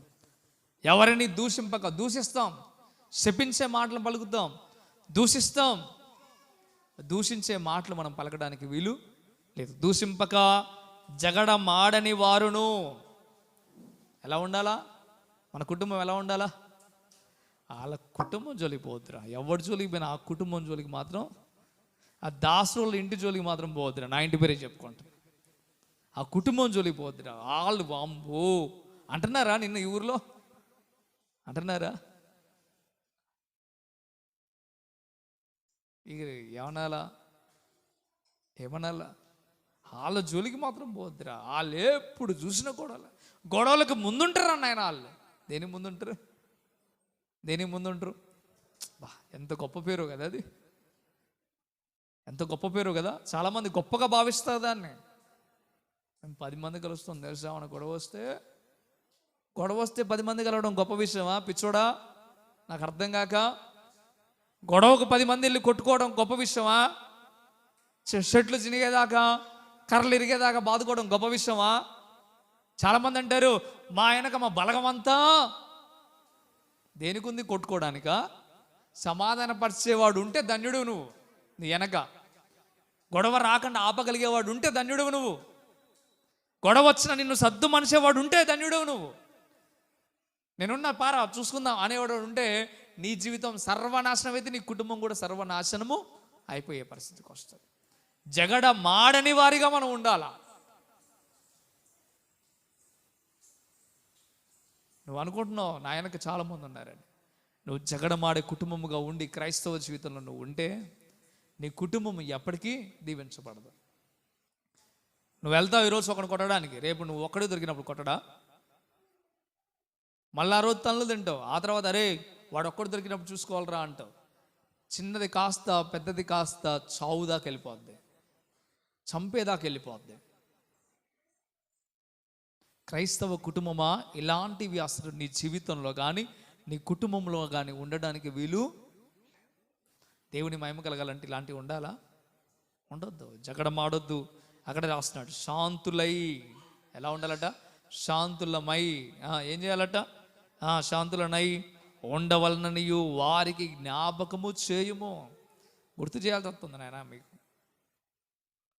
శాంతి శాంతి శాంతి శాంతి శాంతి పొద్దాక చెప్పాలా? శాంతి శాంతి శాంతి శాంతి. ఎవరు చెప్తారు మీకు పొద్దాక? ఎవరు చెప్తారు పొద్దాక? చెప్తారా?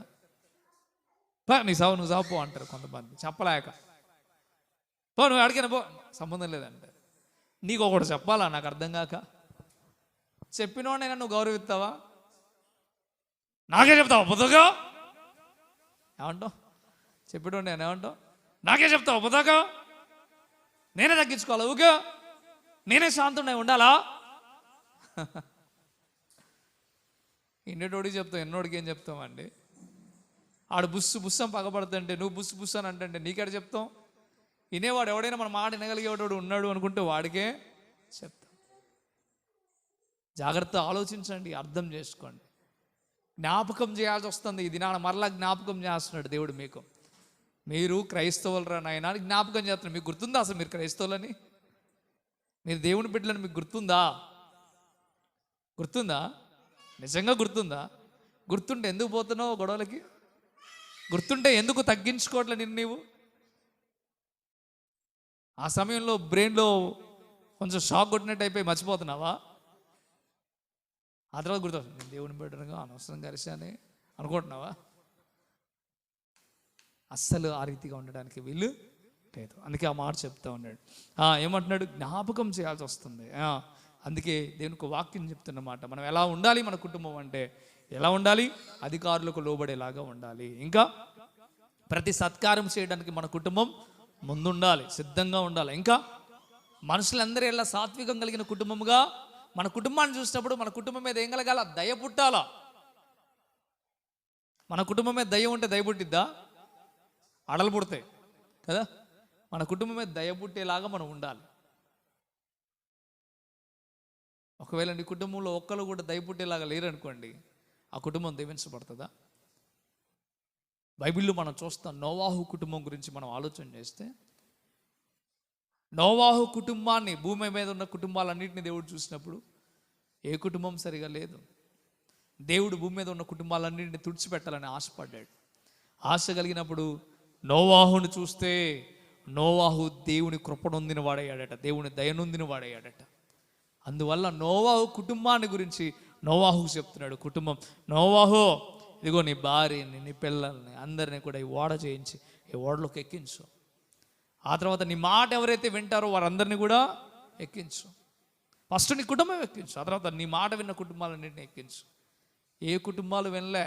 అయితే నోవహు కుటుంబం ఎక్కింది, ఆ తర్వాత గాడిద కుటుంబం ఎక్కింది, ఆ తర్వాత కుక్క కుటుంబం ఎక్కింది, ఆ తర్వాత నక్క కుటుంబం ఎక్కింది, చీమల కుటుంబం ఎక్కింది. ఎక్కలేదా అండి?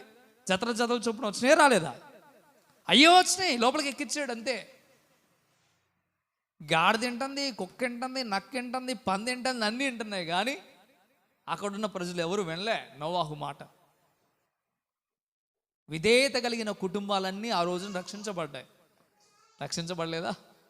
జతలు జతలు చొప్పున అంటే అర్థం ఏంటి? అంతేగా, ఒక ఆడ ఒక మగ జత జత చొప్పున అదొక కుటుంబం, అంతే. ఈ రోజున ఒక మారు మనం అర్థం చేసుకుందాం. మన కుటుంబం సరిగ్గా దేవునికి లోబడితే మనం బ్రతికే అవకాశం, మన కుటుంబం జీవించే అవకాశం ఉంటుంది. మీరు అనొచ్చు, నేను ఎన్నిసార్లు చెప్పినా అలా వినట్లేదయ్యా అనొచ్చు. ఆ మాట నువ్వే చెప్తే ఇంకా కుటుంబాన్ని రక్షించేవాడెవడు? ఆ కుటుంబంలో ఉన్న నీవే, బాధ్యత కలిగిన స్థానంలో ఉన్న నీవే, ఒక తండ్రివో ఒక తల్లివో ఒక అన్నవో అక్కగో ఉన్న నీవే నా వల్ల కావట్లేదంటే ఇంకెవడి వల్ల అవుతుంది ఆ కుటుంబాన్ని మార్చుకోవడం? బయటవాడు వచ్చి ఏమైనా చేస్తాడా? వాళ్ళు ఏమైనా రక్షించడానికి చూస్తారా? వాళ్ళు నాశనం చేయడానికి చూస్తారేమో కానీ రక్షించడానికైతే చూడరు. అందుకే నీ కుటుంబం బాధ్యత నీ మీదే దేవుడు పెడుతున్నాడు. దేవునికి మహిమ తెచ్చే కుటుంబంగా మన కుటుంబాలు బతకాలని దేవుడు ఆశపడతా ఉన్నాడు. నెంబర్ 1 చెప్తారు ఒకసారి. నెంబర్ 1, మన కుటుంబాలు ఎలా ఉండాలి? దేవునికి లోబడాలి. రెండోదిగా మన కుటుంబాలు ఎలా ఉండాలి? అధికారులకు లోబడేలాగా ఉండాలి. అలాగా మూడోదిగా అక్కడే చూస్తూ ఉన్నాం. మూడోదిగా ప్రతి సత్కారాలు చేయడానికి సిద్ధపడగలిగిన వారుగా ఉండాలి. నాలుగోదిగా మనుషులందరిలా సంపూర్ణమైన సాత్వికం అంటే తగ్గింపు కలిగిన వారిగా మనం ఉండాలి. ఇంకా దూషించే కుటుంబంగా మన కుటుంబం ఉండకూడదు. ఇంకేమంటున్నాడు అక్కడే? ఇంకా జగడమాడే కుటుంబంగా మనం కుటుంబం ఉండకూడదు. ఇంకా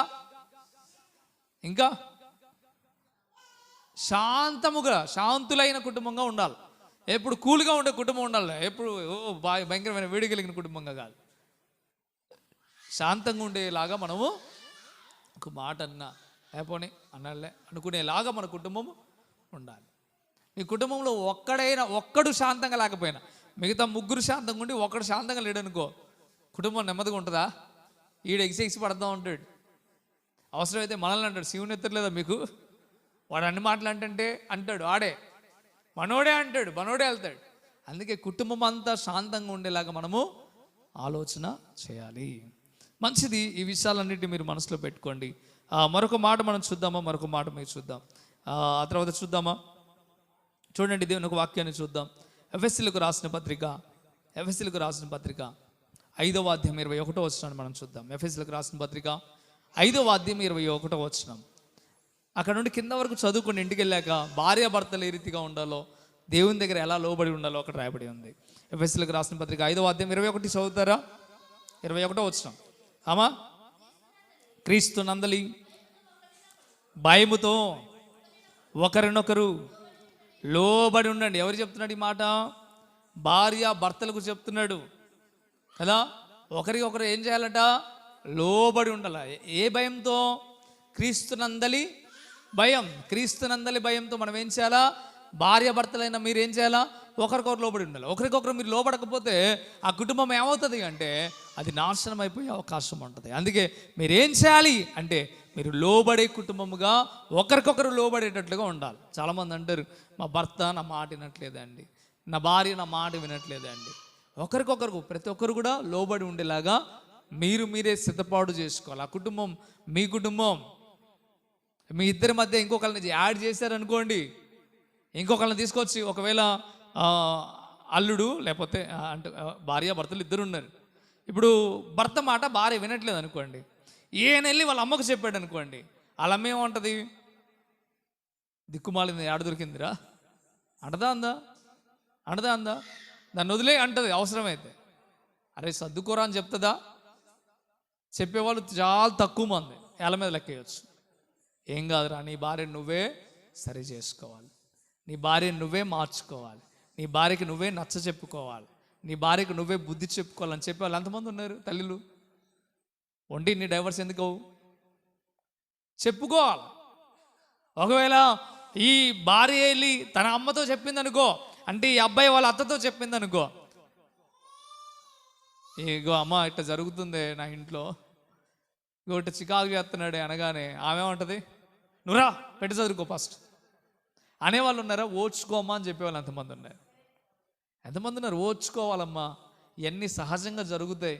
కుటుంబం అన్నాక మంచి ఉంటుంది, చెడు ఉంటుంది. కానీ నువ్వే నీ భర్తను మార్చుకోవాలి. చెడ్డోడైనప్పటికీ నువ్వు మార్చుకోవాలి. ఏంటి తప్పంటే తాగొస్తున్నాడమ్మా రోజు, అవునా? వాళ్ళ నాన్న మాత్రం ఈ రోజు మళ్ళీ 90 దాకా వచ్చేటోడే. మళ్ళా ఈ అమ్మాయి వాళ్ళ నాన్న రోజు 90 దాకా వచ్చేటోడే, కానీ తన భర్త మాత్రం నాన్నని అంగీకరిస్తుంది కానీ భర్తని అంగీకరించదు. కానీ ఏం చేయాలా? భర్తని మార్చుకోగలగాలి. వాళ్ళ అమ్మకు చెప్పకండి రా పెట్టి తీసుకొని రా అనగానే వెళ్ళిపోయింది అనుకో, ఏమవుతుంది? ఇటు కుటుంబం యాడైపోయి అటు కుటుంబం యాడైపోయి ఈ కుటుంబం తరపున పెద్ద మనుషులు వచ్చి ఆ కుటుంబం తరపున పెద్ద మనుషులు వచ్చి ఏమవుతుంది? కుటుంబం అంతా గలిబిలి గలిబిలి. ఏమైందయ్యా అంటే చిన్నదే సమస్య, చాలా చిన్న సమస్య. ఒకరికొకరు లోబడకపోవడం ద్వారా జరిగే పరిస్థితి. చాలామంది అంటారు, నా భర్త చెడ్డోడు, నన్ను ఎలా లోబడమంటావు? నా భార్య చెడ్డది, నన్ను ఎలా లోబడమంటావు? ఈ మాట అడిగితే దేవుడు ఏమని చెప్తాడో తెలుసా? 1 పేతురులో మీరు చూడగలిగితే 3వ అధ్యాయంలో మనం చూస్తే, దేవుని యందు విధేయత లేని భర్త భార్య చక్కని నడవడికం ద్వారా తను వాక్యం లేకుండానే రాబట్టవచ్చు అని రాబట్టారు. భర్తకే నాది, భార్యకు కూడా వర్తించదా? భర్త ఆ భార్య సరిగా లేదనుకోండి, భర్త సరైన క్రమంలో ఉండి సరైన పద్ధతిలో ఉండి తనను మార్చుకోగలిగిన స్థితిలో ఉంటాడు. ఖచ్చితంగా సరైన క్రమంలో ఉంటే ఆమె మారిపోదు. నేను ఎంత చేస్తున్నాను, నా భర్త ఇలాగ ఉన్నాడు, నన్ను క్షమిస్తున్నాడు, నన్ను ఇది చేస్తున్నాడు. ఒక రోజున కుటుంబంలో తన భర్తకు చెప్పకుండా తన భార్య ఏం చేసిందంటే వేరే వాళ్ళతో వెళ్ళిపోయింది, పూర్తిగా వెళ్ళిపోయింది. ఈయన పోలీస్ స్టేషన్లో కంప్లైంట్ ఇచ్చాడు, నా భార్య కనిపించట్లేదని. ఎతికాడు ఎంత ఎతికినా దొరకలేదు. ఆఖరికి ఒక రోజున ఆ సంబంధం పెట్టుకున్న ఆ వ్యక్తి కాస్త ఆమెను ఇబ్బంది పెట్టగానే ఆమె అనుకుంది, ఈయన దగ్గరనే ఇబ్బంది పడుతున్నా, నా భర్త దగ్గర, ఆయన దగ్గర అయితే నాకు చాలా సంతోషం ఉంటుంది, చాలా ఆనందం ఉంటుంది అనుకుంది. కానీ కొన్ని దినాలు గడిస్తే ఇక్కడ కంటే దారుణమైన పరిస్థితి అక్కడ కనిపించింది. ఆమె ఏం చేయాలో అర్థం కాలే, చావా బ్రతుక ఏం అర్థం కాక అప్పుడు ఒకటే, ఈయన ఇంట్లో ఉన్నప్పుడు ఆమె ఆ డోర్ దగ్గర నిలబడి ఏడుస్తున్న శబ్దం ఆయనకి వినిపించింది. తీసి చూస్తే ఎవర్రా ఏడ్చేది ఇక్కడ అని చూడగానే తిరిగి వచ్చిన తన భార్య కనిపిస్తూ ఉంది. నన్ను ఏమంటాడో, కొడతాడో, చంపేస్తాడో, నేను చేసిన తప్పు నాకు తెలుసు, ఆయనకు తెలిసిపోయింది, నన్ను ఏమంటాడో అని గజగజ వణుకుంటాడు. నిలబడితే ఆమెను దగ్గర తీసుకొని అన్నం తిన్నావా అని అడిగాడట. ఆమె అనుకున్నది ఏంటంటే నన్ను చంపేస్తాడేమో, నన్ను ఇంట్లో నుండి పంపించేస్తాడేమో. ఈయనేమనుకున్నాడో తెలుసా? తిరిగి వచ్చింది అంటే అర్థం ఏంటిదో తెలుసా? ఆమె మారొచ్చింది అని ఆయన భావించాడు. మారొచ్చింది, నేను కాకపోతే ఇంకెవరు క్షమిస్తాడని ఆయన క్షమించాడు. గనక ఆమె వచ్చి ఆయన పాదాల మీద పడిపోయి, నా జీవితంలో మరొకసారి తప్పు నేను చేయనని ఆమె హృదయాన్ని మార్చుకొని ఏడుస్తూ భర్త దగ్గర ఆమె ఎంతగానో తన హృదయాన్ని నలగొట్టుకుంది. ఈరోజున ఒక మారు మనం అర్థం చేసుకుందాం. దేవుడు తేటగా మనతో చెప్తున్న మాట మనం తెలుసుకోవాలా. క్షమించే భర్త ఉన్నాడు గనక ఆమె క్షమించబడ్డది, మరలా కుటుంబం కట్టబడ్డది. ఇదే విషయాన్ని తన తల్లిదండ్రులకు చెప్తే ఏమయ్యేది? ఇంకొకరికి చెప్తే ఏమయ్యేది? కుటుంబం అంతా గలిబిలైపోయేది. మారిన భార్యని మరలా పొందుకునేవాడు కాదు. ఈయన కుటుంబం కూడా నాశనమైంది, పిల్లల జీవితం కూడా నాశనమైపోయేది. ఒకరికి ఒకరు లోబడగలిగితే అప్పుడు ఆ కుటుంబం బాగుంటుంది. లోబడకపోతే ఆ కుటుంబం బాగోదు. అందుకే భార్య భర్తలారా, మీరు దేవుని యందు క్రీస్తునందలి భయం, ఎవరి భయంతో? దేవుని భయంతో మీరు ఒకరికొకరు లోబడాలి. మీరు అనుకుంటున్నారు నేను భయపడితే నా భార్య లోబడుతుంది, మీరు అనుకుంటున్నారేమో. చాలామంది ఇలాగే అనుకుంటారు, నా భార్యని కొడితే నాకు లోబడుతుంది అనుకుంటారు చాలామంది. నేను బెదిరిస్తే నా భర్త నాకు లోబడతాడు అనుకుంటారు. ఇగో నువ్వు ఇట్లనే చేస్తే నేను పెట్టి చదువుకొని పోతా అంటే లోబడతాడా? కొడితే లోబడతాడు అనుకుంటున్నారా భార్య? అంత సీనే లేదు ఇక్కడ. నువ్వు కొడితే లోబడే కాలాలు కావు, ఎప్పటికీ లోబడరు కొడితే.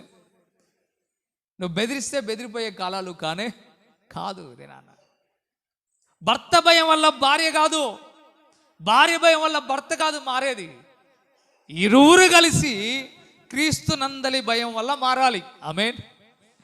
నా దేవుడు చెప్తున్నాడు నా భర్తకు లోబడి ఉండమని. నేను లోబడాలి. ఎవరి భయాన్ని బట్టి? నా దేవునికి నేను లోబడి, నా దేవుని భయమందలి నా భర్తకు నేను లోబడి ఉంటున్నా. ఇది నా దేవుని ఆజ్ఞ. ఇది నేను ధిక్కరించకూడదు. ఇది నా దేవుని ఆజ్ఞ. నా భర్త మంచోడు కాకపోవచ్చు, ఇగో నా భార్య మంచిది కాకపోవచ్చు, కానీ నా దేవుడు చెప్తున్నాడు కదా, నా దేవుడు చెప్తున్నాడు కదా, నేను లోబడి ఉండాలి. అప్పుడు ఆ కుటుంబాన్ని బట్టి దేవునికి మహిమ కలుగుతుంది. అప్పుడు ఆ కుటుంబాన్ని బట్టి దేవునికి ఏం కలుగుతుంది? మహిమ. అందుకే చెప్పండి, ఎలా లోబడి ఉండాలి? ఒకరి యందు ఒకరు లోబడి ఉండాలి. ఎవరి యందు? ఏ భయంతో? దేవుని యందు భయంతో. చెప్పండి. మూడోది, మనం మిగతా విషయాల్లో మనం చూస్తే ఇక్కడ మరొక విషయాన్ని మనం నేర్చుకుంటూ ఉన్నాం. ఇదిగో ఎవరి యందలి అంటే ఒకరి ఎడల ఒకరు లోబడే భార్య భర్తలుగా ఉంటే ఆ కుటుంబం చాలా బాగుంటుంది. విశ్వాసి కుటుంబం ఇలా ఉండాలి. లోబడుతున్నారా? ఒకరి యందలి ఒకరు లోబడే కుటుంబంగా ఉంటున్నారా? మారని భర్తే ఉన్నాడండి, దేవుని సన్నిధికి రాడు, భార్యగా ఉన్నా, నువ్వు ఏం చేయాలా? లోబడాలా వద్దా? నువ్వు లోబడకపోవడం వల్ల, అందుకే నాకు ఏసీ అంటే ఇష్టం లేనిది, నువ్వు దేవుని సన్నిధి పోతున్నావు కానీ నువ్వు మారేవా ఉన్నా అంటున్నాడు. అంతే కదా అనేది.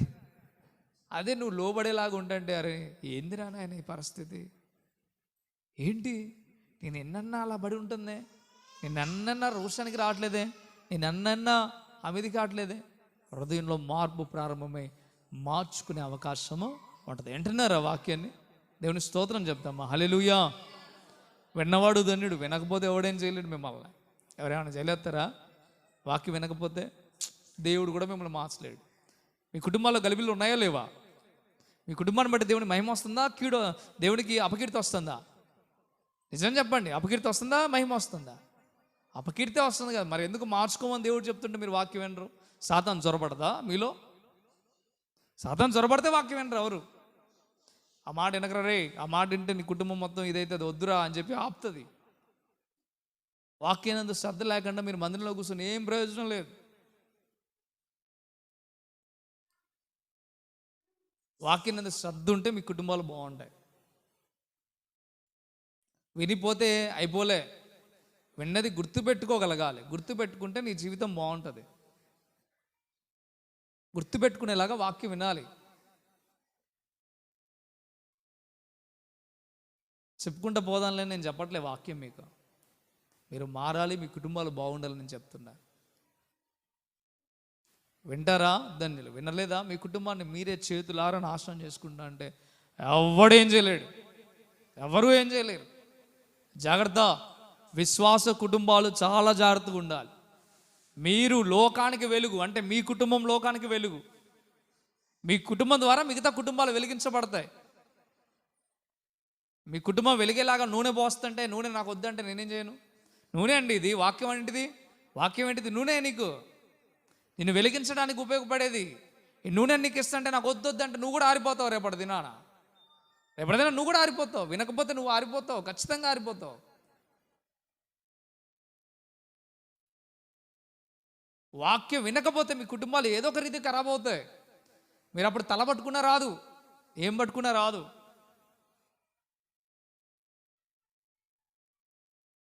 దేవునికి వాక్యం ఎంత ఖండితమైందంటే అంత ఖండితమైంది. మీ కుటుంబం ద్వారా ఇంకా 4 కుటుంబాలు వెలిగించబడాలనేది దేవుని ఆశ.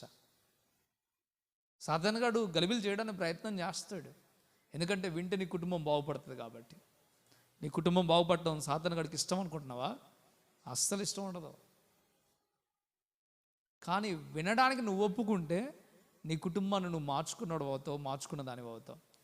ఈరోజు శ్రద్ధ లేకపోతే, ఇంట్రెస్ట్ లేకపోతే నీ కుటుంబాన్ని నువ్వు మార్చుకోగలుగుతావా అంటే నువ్వు జీవితం ముగించేంత వరకు కూడా నువ్వు మార్చుకోలేవు. Your choice. ఎవరి చేతిలో పెట్టాడు దేవుడు? నీ జీవితాన్ని నీ చేతిలోనే. నువ్వు ఏది విత్తుతావో అది కోస్తావు. నీ కుటుంబాన్ని సరి చేసుకోవాల్సిన బాధ్యత ఎవరి మీద లేదు, నీ మీదే ఉంది. ఏమన్నాడు? వివాహమైన వెంటనే ఏమన్నాడు దేవుడు? నీ తల్లిని నీ తండ్రిని విడిచి నీ భార్యను హద్దుకో అన్నాడు. మీ ఇద్దరే నాయన, ఇంకెవరు లేరురా నాయన అని చెప్పాడు దేవుడు. మీ కుటుంబం ఏర్పడదు. అది తల్లిదండ్రుల కార్డులో నీ పేరు తీసి, ఇప్పుడు ఏం చేశారు? అక్కడ తల్లిదండ్రుల కార్డులో నీ పేరు తీసి మీ ఇద్దరు కలిపి ఒక కార్డు తీశారు. ఎందుకు కార్డు తీశారు? తిని పండుకోవడానికా? అంతే మీ దృష్టిలో మీదో కుటుంబం ఇక్కడ నుండి బాధ్యతగా బతకాలని చెప్పడానికి, మీకు ఒక విలువ వచ్చిందని చెప్పడానికి. దేవుడు అదే చెప్తున్నాడు. మొన్నటిదాకా మీ పేరెంట్స్ కింద బతికారు, మొన్నటిదాకా ఇంకొకరి కింద బతికారు, కానీ ఇప్పుడు నీ కుటుంబం ఇది, నువ్వే సరిగా నడిపించాలా, మీరే దీన్ని నడిపించేది. అందుకంటే ప్రాధాన్యంగా దేవుని దగ్గరకు వచ్చారు. మీరు క్రైస్తవ బిడ్డలుగా ఉండటానికి ఇష్టపడ్డారు. దేవుడు మిమ్మల్ని రక్షించుకున్నాడు, పాపం నుండి విడిపించాడు. ఈ కుటుంబం ఇంకెలా మంచిగా నడవాలంటే ఇంకా బాగా నడవాలి. అదే చెప్తున్నాడు దేవుడు. వింటారా? బాగుంటుంది. వినకపోతే ఎవరు ఏం చేస్తారు? ఎవరు ఏం చేయలేరు. చాలామంది చర్చికి వెళ్తున్నారు, వెళ్ళని వాళ్ళు ఎంతమంది ఉన్నారు? ప్రతి ఒక్కరు చర్చికి వెళ్ళేవాళ్ళు, కానీ వినేవాళ్ళు ఎంతమంది ఉన్నారంటే ఎల మీద లెక్కేయాలి. వాక్యం విని వచ్చేవాళ్ళు ఎంతమంది అంటే ఎల మీద లెక్కేయాలి. అమ్మ ఈరోజు వాక్యం ఏం చెప్పాడు అమ్మ గారు అంటే, సూపర్ చెప్పాడండి. ఏం చెప్పాడండి? బాగా చెప్పాడండి. ఎంత బాగండి, గట్టి గట్టిగా చెప్పాడండి, అరిశాడండి, గట్టి గట్టిగా చెప్పాడండి. ఏం చెప్పాడమ్మా అంటే, ఏదో చెప్పాడండి. ఇదేనా? ఎంటమంటే ఇదేనా? నేను ఇందామనుకున్నా కానీ ఆ పిల్లలు గోల వల్ల నేను వెళ్ళిపోయానండి. మా పిల్లోడే, మా వాళ్ళే. అవన్నీ దేవుడు రేపు లెక్కలో ఓకే అంటాడా? అవునా, నీకు పిల్లలు ఉన్నారమ్మా, అందరికీ నువ్వు వాక్యం వినలేదా, సర్లే అంటాడా? అస్సలు ఒప్పుకోడు దేవుడు దాన్ని. మీ కుటుంబం ఎంత దారుణంగా ఉందో మీ పిల్లల్ని బట్టి చెప్పచ్చు. వాస్తవమే అది. చిన్న పెద్ద అందరు పిల్లలు మందిరంలో అల్లరి చేస్తున్నారంటే అది ఎంతవరకు కరెక్ట్గా ఉంది? నువ్వు వాక్యానికి ఇంట్రెస్ట్ చూపిస్తున్నావంటే నీ పిల్లలు కూడా వాక్యానికి ఆసక్తి చూపించాల్సిందే. ఈరోజు మన పరిస్థితి ఎలా ఉందో ఒకసారి అర్థం చేసుకుందాం. ఖచ్చితంగా అర్థం చేసుకోవాలి. చెప్తారా? నేను ముగిస్తాను. ఇక ముందుకు వెళ్ళడం కూడా మంచిది కాదేమనిపిస్తుంది నాకు. చెప్తారా? మన కుటుంబాలు ఎలా ఉండాలి? దేవునికి లోబడాలి. రెండోదిగా అధికారులకు లోబడాలి. ఇంకా మూడోదిగా మన కుటుంబాలు సత్కార్యాలు చేసేటట్టు ఉండాలి. నాలుగోదిగా మనుషులందరి ఎడల తగ్గించుకునే గుణం కలిగిన వారిగా మనం ఉండాలి. ఐదోదిగా గొడవలకు పోకుండా ఉండేలాగా మనం ఉండాలి మన కుటుంబం. ఆరోదిగా దూషించే కుటుంబంగా ఉండకూడదు, దీవించే కుటుంబంగానే ఉండాలి మన కుటుంబం. ఇంకా ఏడోదిగా శాంతి కలిగిన కుటుంబంగా ఉండాలా. ఎనిమిదోదిగా భార్య భర్తలుగా ఉన్న కుటుంబంలో ఉన్న యజమానులు వీలేగా. భార్య భర్తే కదా కుటుంబంలో ఉన్న యజమానులు. వీరు ఎలా ఉండాలంటే ఒకరి ఎడల ఒకరు, మా పిల్లలు నాకు లోపడట్లేదు, నువ్వు భార్యకు లోపడుతున్నావు ఎప్పుడైనా నా పిల్లలు నా మాట వినట్లేదు, ఎప్పుడైనా నీ భర్త మాట వింటేనే నువ్వు ఎప్పుడైనా ఆగో నాకేం చెప్తావు నువ్వు అనగానే వాడు కూడా రేపు అంతే అంటాడు. ఏమని చెప్పగాలి ఇట్లా చూసి వెళ్ళిపోతాడు. ఎందుకు?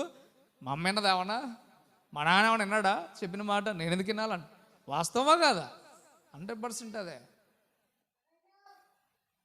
అందుకే జాగ్రత్త. భార్య భర్తలు ఒకరికొకడు ఎలా లోబడి ఉండాలా? క్రీస్తునందలి భయంతో. దేవుడు మమ్మల్ని చతపరిచాడు, దేవుడే మమ్మల్ని ఈ స్థితిలో ఉంచాడు. అందుకే మేము ఒకరి ఎడల ఒకరు లోబడి ఉండాలి. ఇంకో మాట చెప్పి నేను ఆఖరి మాట చెప్పి నేను ముగిస్తాను. చూడండి, వింటారా? వింటానన్న వాళ్ళు గట్టిగా స్తోత్రం చెప్దామా? హల్లెలూయా. ఎఫెసీయులకు రాసిన పత్రిక 6వ అధ్యాయం 4వ వచనం చూద్దాం. ఎఫెసీయులకు రాసిన పత్రిక 6వ అధ్యాయం 4వ వచనం త్వరగా చదువుదామా? ఎఫెసీయులకు రాసిన పత్రిక 6వ అధ్యాయం 4వ వచనం. తండ్రులారా, మీ పిల్లలకు కోపము రేపక ప్రభు యొక్క శిక్షలోను బోధలో వారిని పెంచాలి. మీ కుటుంబంలో ఉన్న పిల్లల్ని ఎలా పెంచాలి అంటే వారి కోపం రేపక ప్రభు యొక్క శిక్షలో, ప్రభు యొక్క బోధలో వారిని పెంచాలి. ఈరోజు ప్రభు శిక్షలో, ప్రభు యొక్క బోధలో మీ పిల్లల్ని పెంచుతున్నారా? మీ పిల్లలు పాటలు పాడేలాగా, మీ పిల్లలు మీ మాట వినేలాగా, పిల్లలు క్రమంగా ఉండేలాగా మనం పెంచాలి. ఒకవేళ మన కుటుంబం సరిగా లేకపోతే, మన పిల్లలు సరిగా లేకపోతే ఏమంటారో తెలుసా? అమ్మో వాళ్ళ పిల్లలండి అంటారు. అనరా? బయట వాళ్ళందరూ అదే అంటారు. వాళ్ళ పిల్లలకున్నంత దూల ఇంకెవరికి లేదండి. వాళ్ళు అసలు మామూలు పిల్లలు కాదు. వాళ్ళు ఏదో చర్చికి వెళ్తారే కానీ వీళ్ళ పిల్లలు మాత్రం అట్లాంటి వాళ్ళు కాదు. ఏమైంది దానివల్ల? మంచిగా చెడా? అస్సలు అది మంచే కాదు. అందుకే దయచేసి మనం అర్థం చేసుకుందాం. పిల్లల్ని మనం ఎలా పెంచుకోవాలి అంటే ఖచ్చితంగా ఎలా పెంచుకోవాలట? ఎలా పెంచాలి? ప్రభు యొక్క శిక్షలోను బోధలో పెంచాలి. సినిమాల్లో కాదు, షికారులో కాదు కదా. దేంట్లో పెంచాలా? తగ్గేదేలే అంటాం కాదు కదా. తగ్గేదేలే అంటే అర్థమైంది? తగ్గేదేలే అంటే అర్థమైంది? ఎవరి దగ్గర నేను తగ్గను రా అంటున్నాడు. దేవుడు ఏమని చెప్తున్నాడు? అసలు అందరి దగ్గర తగ్గండి అని చెప్తున్నాడు. సాతాను గారు చూసావు ఎంత రివర్స్ చేసిందో. నువ్వు అనుకుంటున్నావు నా పిల్లోడు బాగా చెప్తున్నాడు సినిమా డైలాగ్, అంతేనా? నువ్వు అనుకుంటున్నావు నా పిల్లోడు బాగా చెప్తున్నాడు సినిమా డైలాగ్. అప్పుడు ఏమవుతుంది? నీ కాడ కూడా తగ్గడాడు, అప్పుడు బాగుంటుంది. వండి తగ్గేదేలే అంటే నీ కాడ కూడా తగ్గనట్టే కదా. నీ కాడ తగ్గుతానే నువ్వేమని చెప్తే తగ్గేదేలే అంటాడు వాడు నిన్నే. అప్పుడు ఏం చేస్తావు? అప్పుడు ఏం చేస్తావు? అందుకే నువ్వు సినిమాలు అమ్మటి, ఆటమ్మటి, ఈటమ్మటి తిప్పక నువ్వేం చేయాలా? ప్రభు యొక్క శిక్షలోను, ప్రభు యొక్క బోధలో దేవుని వాక్యాన్ని నేర్పించు. దేవుని యొక్క శిక్షణ ఎలా ఉంటుందో, దేవుడు ఏం చేస్తాడో, అరే ఇది చేయొద్దు, ఇది చేస్తే దేవుడు ఇలా అంటాడు, ఇగో ఇది చేస్తే దేవుని ఉగ్రత ఇలా ఉంటుంది, ఇగో మనం ఇలా ఉండాలి, మనం క్రైస్తవ కుటుంబం మంది, మనం ఇలా బ్రతకాలి, ఇలా జీవించాలి, ఇలాగ ఉండాలి, మనం ఇలాగే మాట్లాడాలి, మనం ఇలాగే ఉండాలా, ఇంత క్రమంగా ఉండాలి, ఇంత పద్ధతిగా ఉండాలి అని ప్రతిదీ నీ పిల్లలకు కూర్చున్నప్పుడు, లేచేటప్పుడు, పడుకునేటప్పుడు, నడిచేటప్పుడు ప్రతిసారి కూడా ఈ మాటలు చెప్పడం ప్రారంభించాలి. అలా కాకుండా నువ్వు వదిలేసావు అనుకో, వాడు సమాజంలో ఉన్నవన్నీ నేర్చుకొని వాడు చెడిపోయి కుటుంబానికి చెడ్డ పేరు తీసుకొస్తాడు. కుటుంబానికి చెడ్డ పేరు తీసుకొస్తాడు. ప్రభు శిక్షలో ప్రభు బోధలు పెంచకపోవడం వల్లే కదా ఈరోజు నీ కుటుంబంలో ఒక అబ్బాయి ఒక అమ్మాయిని తీసుకొని వెళ్ళిపోయాడు. ఒకవేళ నువ్వు ప్రభు శిక్షలో ప్రభు బోధలు పెంచితే ఏమవుతుందో తెలుసా? ఇదిగో శాంసన్ చూడరే, ఇదిగో ఒక అమ్మాయిని ప్రేమించాడు, ఇట్లా అయిపోయాడు. శాంసన్ పరిస్థితి పూర్తిగా తన బలాన్ని పోగొట్టుకున్నాడు, తన స్థితి అంతా ఖరాబ్ అయిపోయింది. మనం అలా అర్థమయ్యేది ప్రభు బోధలో ప్రభు వాక్యంలో పెంచితే. యాకోబు ప్రేమని వెళ్ళాడు, ఏమైందో తెలుసా? పూర్తిగా మోసపోయాడు. ఎన్ని సంవత్సరాలు కొలువు చేశాడో తెలుసా ప్రేమ కోసం? నిజంగా ఆయన ప్రేమించినట్టు ఎవడు ప్రేమించడేమో కదా. యాకోబు ఎన్ని సంవత్సరాలు గొర్రెలు కాశాడు ప్రేమ కోసం.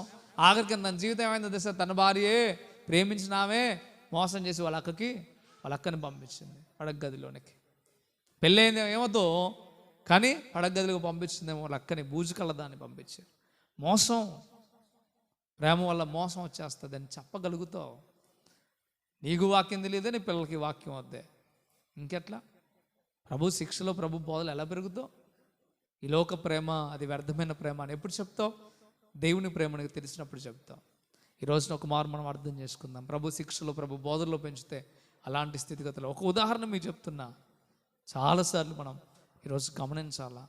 మన పిల్లల్ని ప్రభు శిక్షలో ప్రభు బోధలో పెంచాలి. విశ్వాస కుటుంబం ఈ రీతిగా ఉండాలి. మరొక మాట చూపిస్తాను చూడండి, ఆఖరి మాట చెప్పి నేను ముగిస్తాను.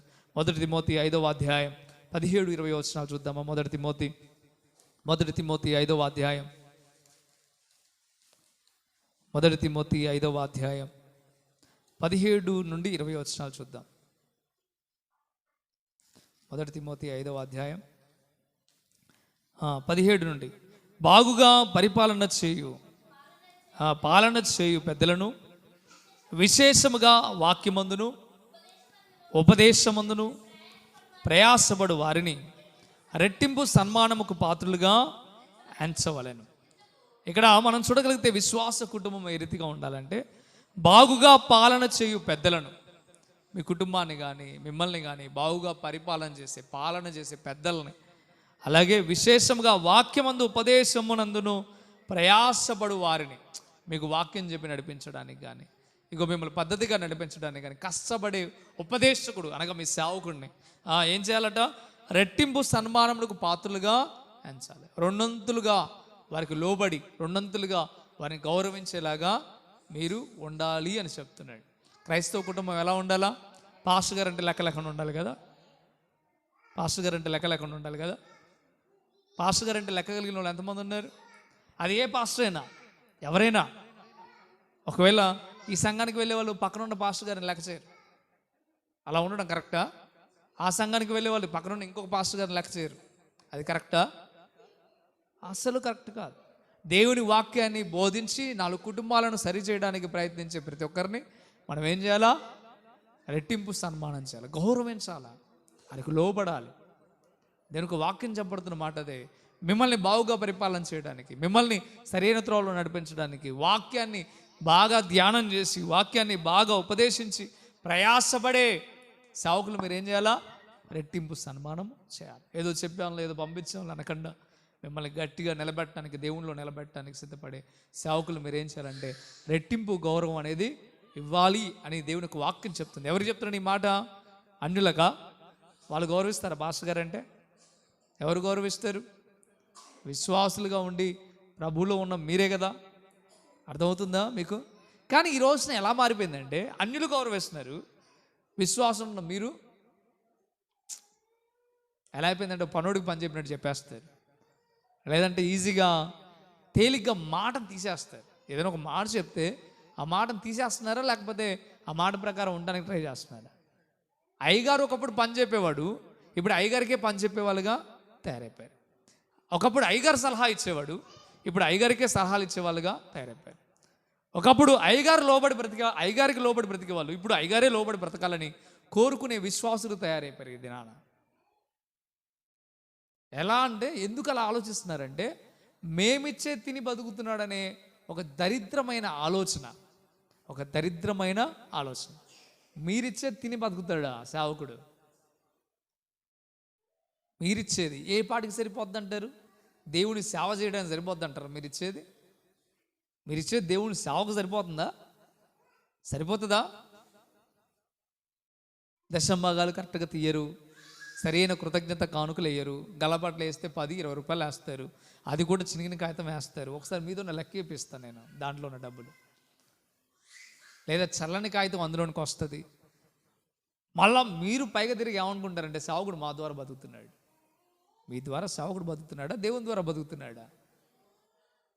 గుర్తుందా? ఒక రోజున ఏలియా విషయంలో మనం చూస్తే ఏలియా కాకుల ద్వారా పోషించబడ్డాడు. మీ ద్వారానా?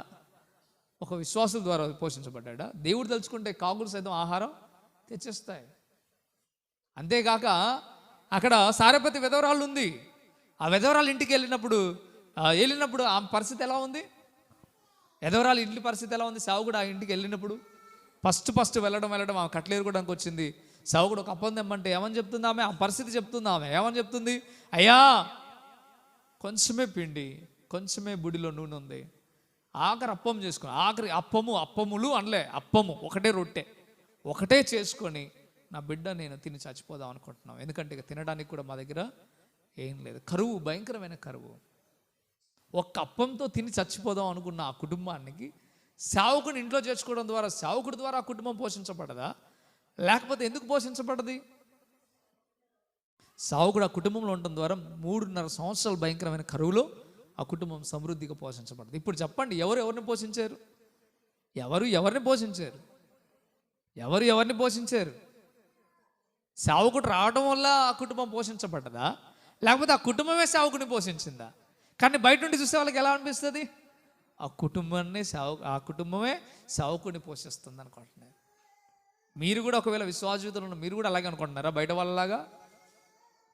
చెప్తున్నా ఒకటే ఒక మాట, దేవుని సాక్షిగా చెప్తున్నా, 100% నిజాయితీ చెప్తున్నా, కట్టిగా ఉపవాసం ఉండడానికైనా రెడీ, కానీ మీ కాళ్ళ కిందకి రావడానికి రెడీగా ఈ సేవకుడు ఉండడో. ప్రేమతో ఒకవేళ నిన్ను గట్టిగా మాట్లాడకపోవచ్చు, ఒకవేళ ప్రేమతో నిన్ను గట్టిగా హెచ్చరించకపోవచ్చు, ప్రేమతో నిన్ను గట్టిగా వార్నింగ్ ఇవ్వకపోవచ్చు, కానీ నీ కాళ్ళ కింద బతికే స్థితి నాకు వద్దు. ఒకవేళ బ్రతకాల్సిన పరిస్థితి వస్తే ప్రభువా నా ప్రాణాన్ని తీసేసుకో అని చెప్తాను నేను.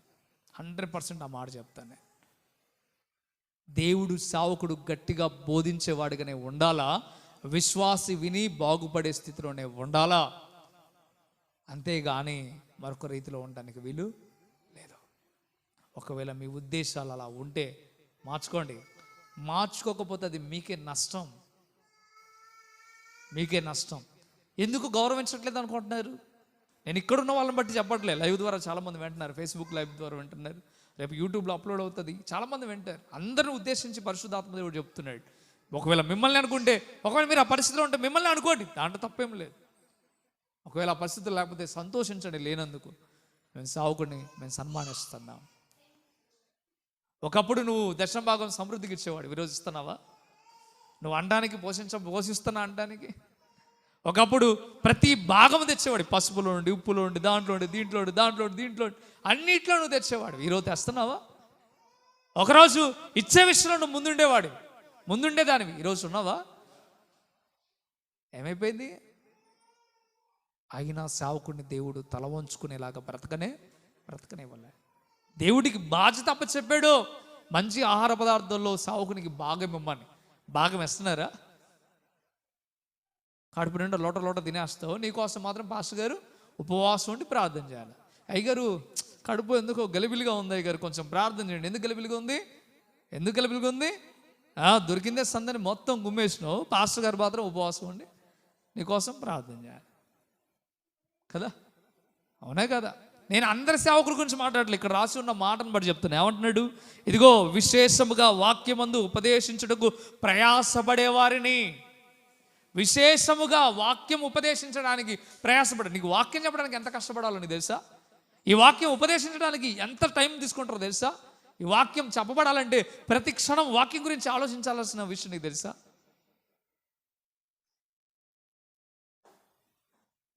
ఇంకా అక్కడ రాస్తూ ఉన్నాడు చూడండి, ఇంకేమంటున్నాడు?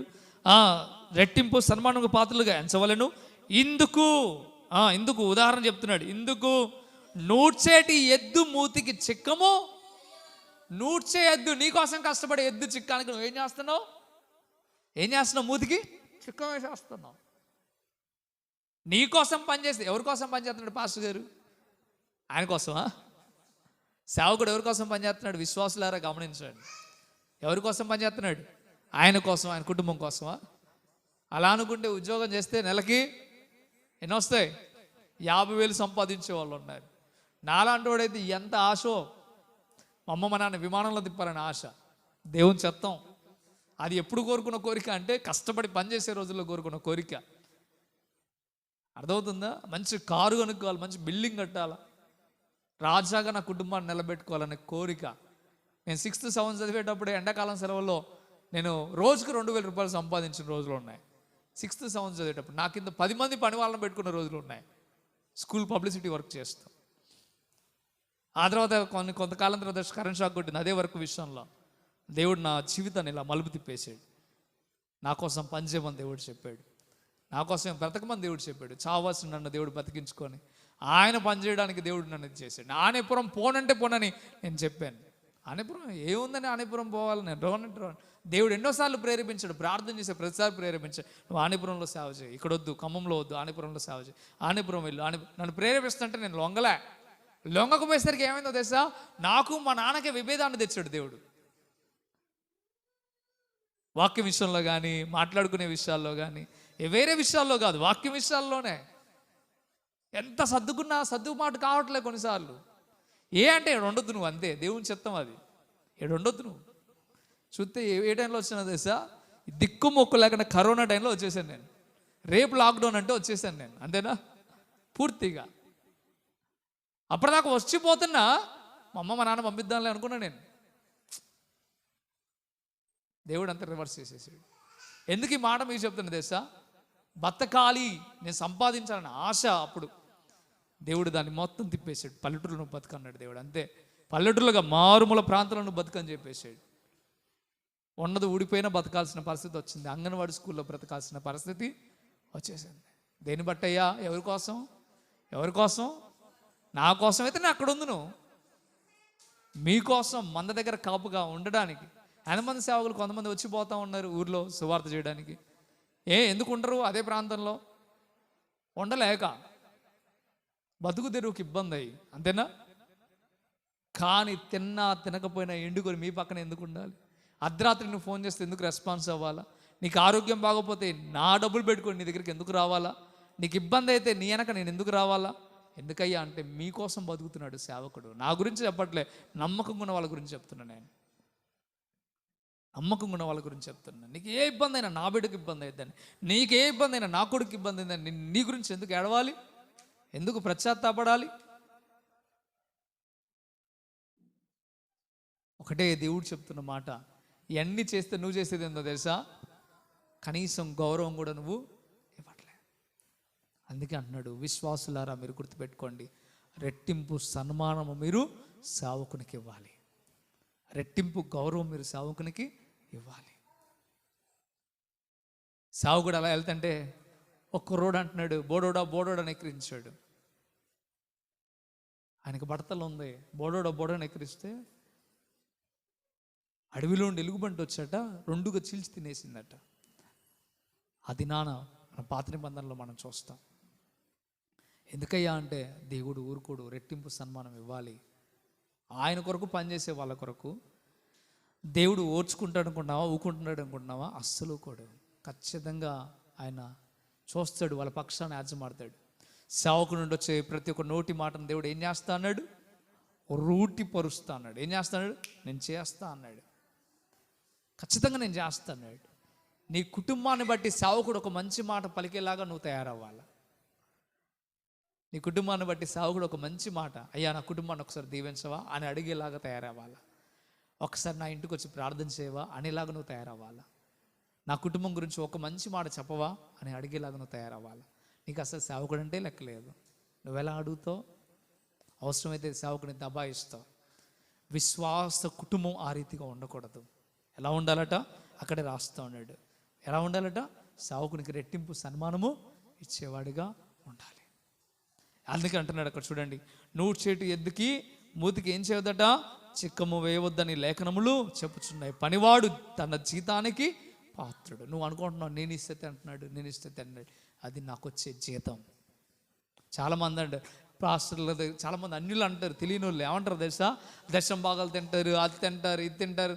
ఎస్, అది నా జీతం, అది నా జీతం. అదేంటిది? నాకు దేవుడిచ్చిన జీతం.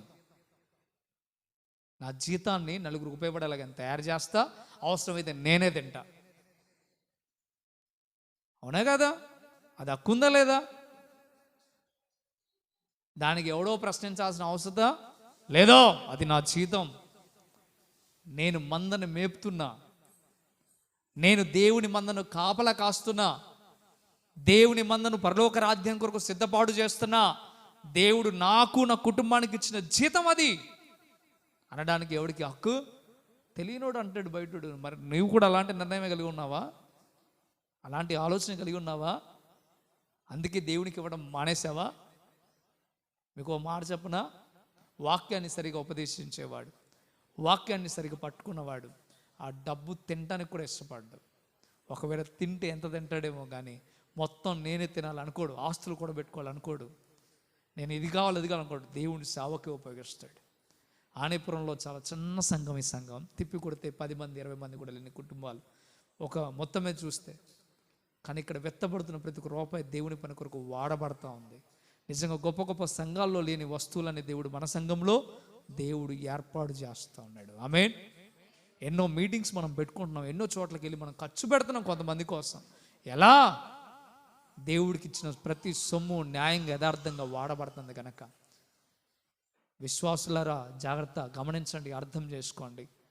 ప్రభు మీకు చెప్తున్న మాట, మీరు సేవకులకు రెట్టింపు సన్మానం ఇవ్వడానికి సిద్ధపడండి. ఇప్పటి వరకు విన్న మాటలు ప్రతిదీ మీ మనసులో భద్రపరచుకోండి. విశ్వాసి ఎలా ఉండాలో తేటగా దేవుడు చెప్తున్నాడు. మనం ఆ రీతిగా ఉందాం. దేవుడు మనల్ని మన కుటుంబాలను దీవించును గాక, ఆశీర్వదించును గాక. ఆమేన్. చిన్న ప్రార్థన చేద్దాం. పరిశుద్ధుడా గొప్ప దేవుడా, మీకు లెక్కలేని స్తోత్రం. ఈరోజు ఈ సమయంలో ప్రభువా తేటగా మీరు మాతో మాట్లాడారు, అందుని బట్టి వందనాలు. నిజమే, విశ్వాసముగా మాత్రమే కాక మా బాధ్యత ఏంటో, మా కుటుంబాలు ఎలా ఉండాలో మీరు తేటగా చెప్పారు.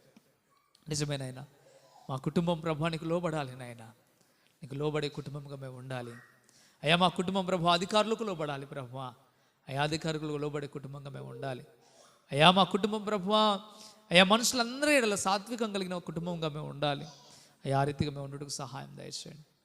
మా కుటుంబం గొడవలకు పోవద్దు నాయనా అయ్యా. మా కుటుంబం ప్రభా దూషించే కుటుంబంగా ఉండొద్దు నాయనా అయ్యా. క్రైస్తవ కుటుంబం అంటే అయ్యా మేము ఎవరి చోలికి పోక అయ్యా మీకు వందనాలు నాయనా, తగ్గించుకొని శాంతి కలిగిన కుటుంబంగా ఉండాలని మీరు చెప్తున్నారు. ఆ రీతిగా మేము ఉండడానికి సహాయం దయచేయండి అయ్యా. మా కుటుంబం ప్రభువా అయ్యా, భార్య భర్తలు ప్రభువా ఒకరినొకరునైనా అయ్యా ఒకరికొకరు లోబడి ఒకరినొకరు గౌరవించుకొని ఒకరినొకరు ప్రేమించుకునే స్థితిలో ఉండాలని మీరు చెప్తున్నారు అయ్యా. మా కుటుంబం ప్రభువా మా పిల్లలనైనా సరైన త్రోవలో నీ వాక్యములో నీ బోధలో పెంచమని మీరు చెప్తున్నారు. ఆ రీతిగా మేము ఉండడానికి సహాయం దయచేయండి ఆయన అయ్యా. మా కుటుంబం నీకు మహిమ తెచ్చే కుటుంబంగా మేము ఉండాలని మీరు చెప్తున్నారు. ఆ రీతిగా మేము ఉండడానికి సహాయం దయచేయండి అయా విశ్వాస కుటుంబాల గురించి మీరు మాట్లాడుతున్నారు. అయ్యా నీ పైన పరిపాలన చేస్తున్న సేవకుడిని, నీకు వాక్యం ఉపదేశిస్తున్న సేవకుడిని, ఇదిగో నీ కొరకు పని చేస్తున్న సేవకుడిని, నీ కొరకే తన జీవితాన్ని సమర్పించుకున్న సేవకుడిని రెట్టింపు సన్మానము చేయమని మీరు చెప్తున్నారు నాయన. అయ్యా నీ బిడ్డలు ఆ రీతిగా ఉండడానికి సహాయం దయచేయండి ప్రభువా. ఎవరునైనా వాక్యాన్ని వ్యతిరేకంగా ఆలోచించక వాక్యాన్ని అర్థం చేసుకుని దాని ప్రకారం బ్రతుకుటకు సహాయము దయచేయండి. మీరే బలపరిచి స్థిరపరచమని, మీరే తోడుగా నేడుగా ఉండమని ప్రభువా మీకు వందనాలు స్తోత్రాలు నాయన. నీ వాక్యానికి విధేయత చూపించి ముందుకు నడవగలిగిన బిడ్డల్ని సంఘములో మీరు పురుగొల్పమని, ఈ అంత్య దినాల్లో నమ్మకమైన విశ్వాసులను పైకి లేపమని బ్రతిమలాడుతున్నాను. వారి కుటుంబాలు బాగుపడాలని మీరు ఆశపడుతున్నారు. వారి కుటుంబాలు దీవించబడాలని ఆశపడుతున్నారు. వారి కుటుంబంలో ఉన్న శాపం తొలగిపోవాలని మీరు ఆశపడుతున్నారు. కనుకనే ఈరోజు ఈ మాటలు తాటగా తెలియజేశారు. ఈ మాటల ప్రకారం బిడ్డలందరూ బ్రతుకుటకు సహాయం దయచేయండి. వారి కుటుంబాలు మీ చేతికి అప్పచెప్తున్నాను. వారి కుటుంబాలు దీవించబడాలి ప్రభువా. వారి కుటుంబాల్లో బలహీనతలు ఉండొద్దు. వారి కుటుంబాల్లో నాశనం ఉండొద్దు. వారి కుటుంబాల్లో సంతోషం సమాధానం ఉండాలా. వారి కుటుంబం దీవించబడాలా. దీవించబడిన వారులారా అని మీరు పిలవాలి ప్రభువా. అలాంటి కుటుంబాలు కానీ బిడ్డలు మార్చమని బ్రతిమలాడుతున్నాను. అయ్యా వారి కుటుంబాలు ఆస్వాదించబడితే అంతకంటే ఆనందం మరొకటి ఏది లేదు ప్రభువా. అయ్యా మీకు వందనాలు. వారి కుటుంబాలు గొప్ప స్థితిలో ఉండాలని ఆశపడుతున్నాను ప్రభువా. విశ్వాసులు ఉన్న ప్రతి బిడ్డను జ్ఞాపకం చేసుకొని దీవించి ఆస్వాదించమని, వెత్తబడిన ప్రతి ఒక్క మాట అయా నీ బిడ్డలనైనా వృధాగా పోనీయక హృదయం అనే పలక మీద రాసుకొని వాక్యం ప్రకారం బ్రతుకుటకు సహాయము దయచేయమని యేసయ్య నామంలో మిక్కిలి బతిమలాడి వేడుకుంటున్నాము తండ్రి. ఆమేన్ ఆమేన్. దేవుడు ఈ మాట మన జీవితంలో ఫలింపచేయును గాక. ఆమేన్. హల్లెలూయా.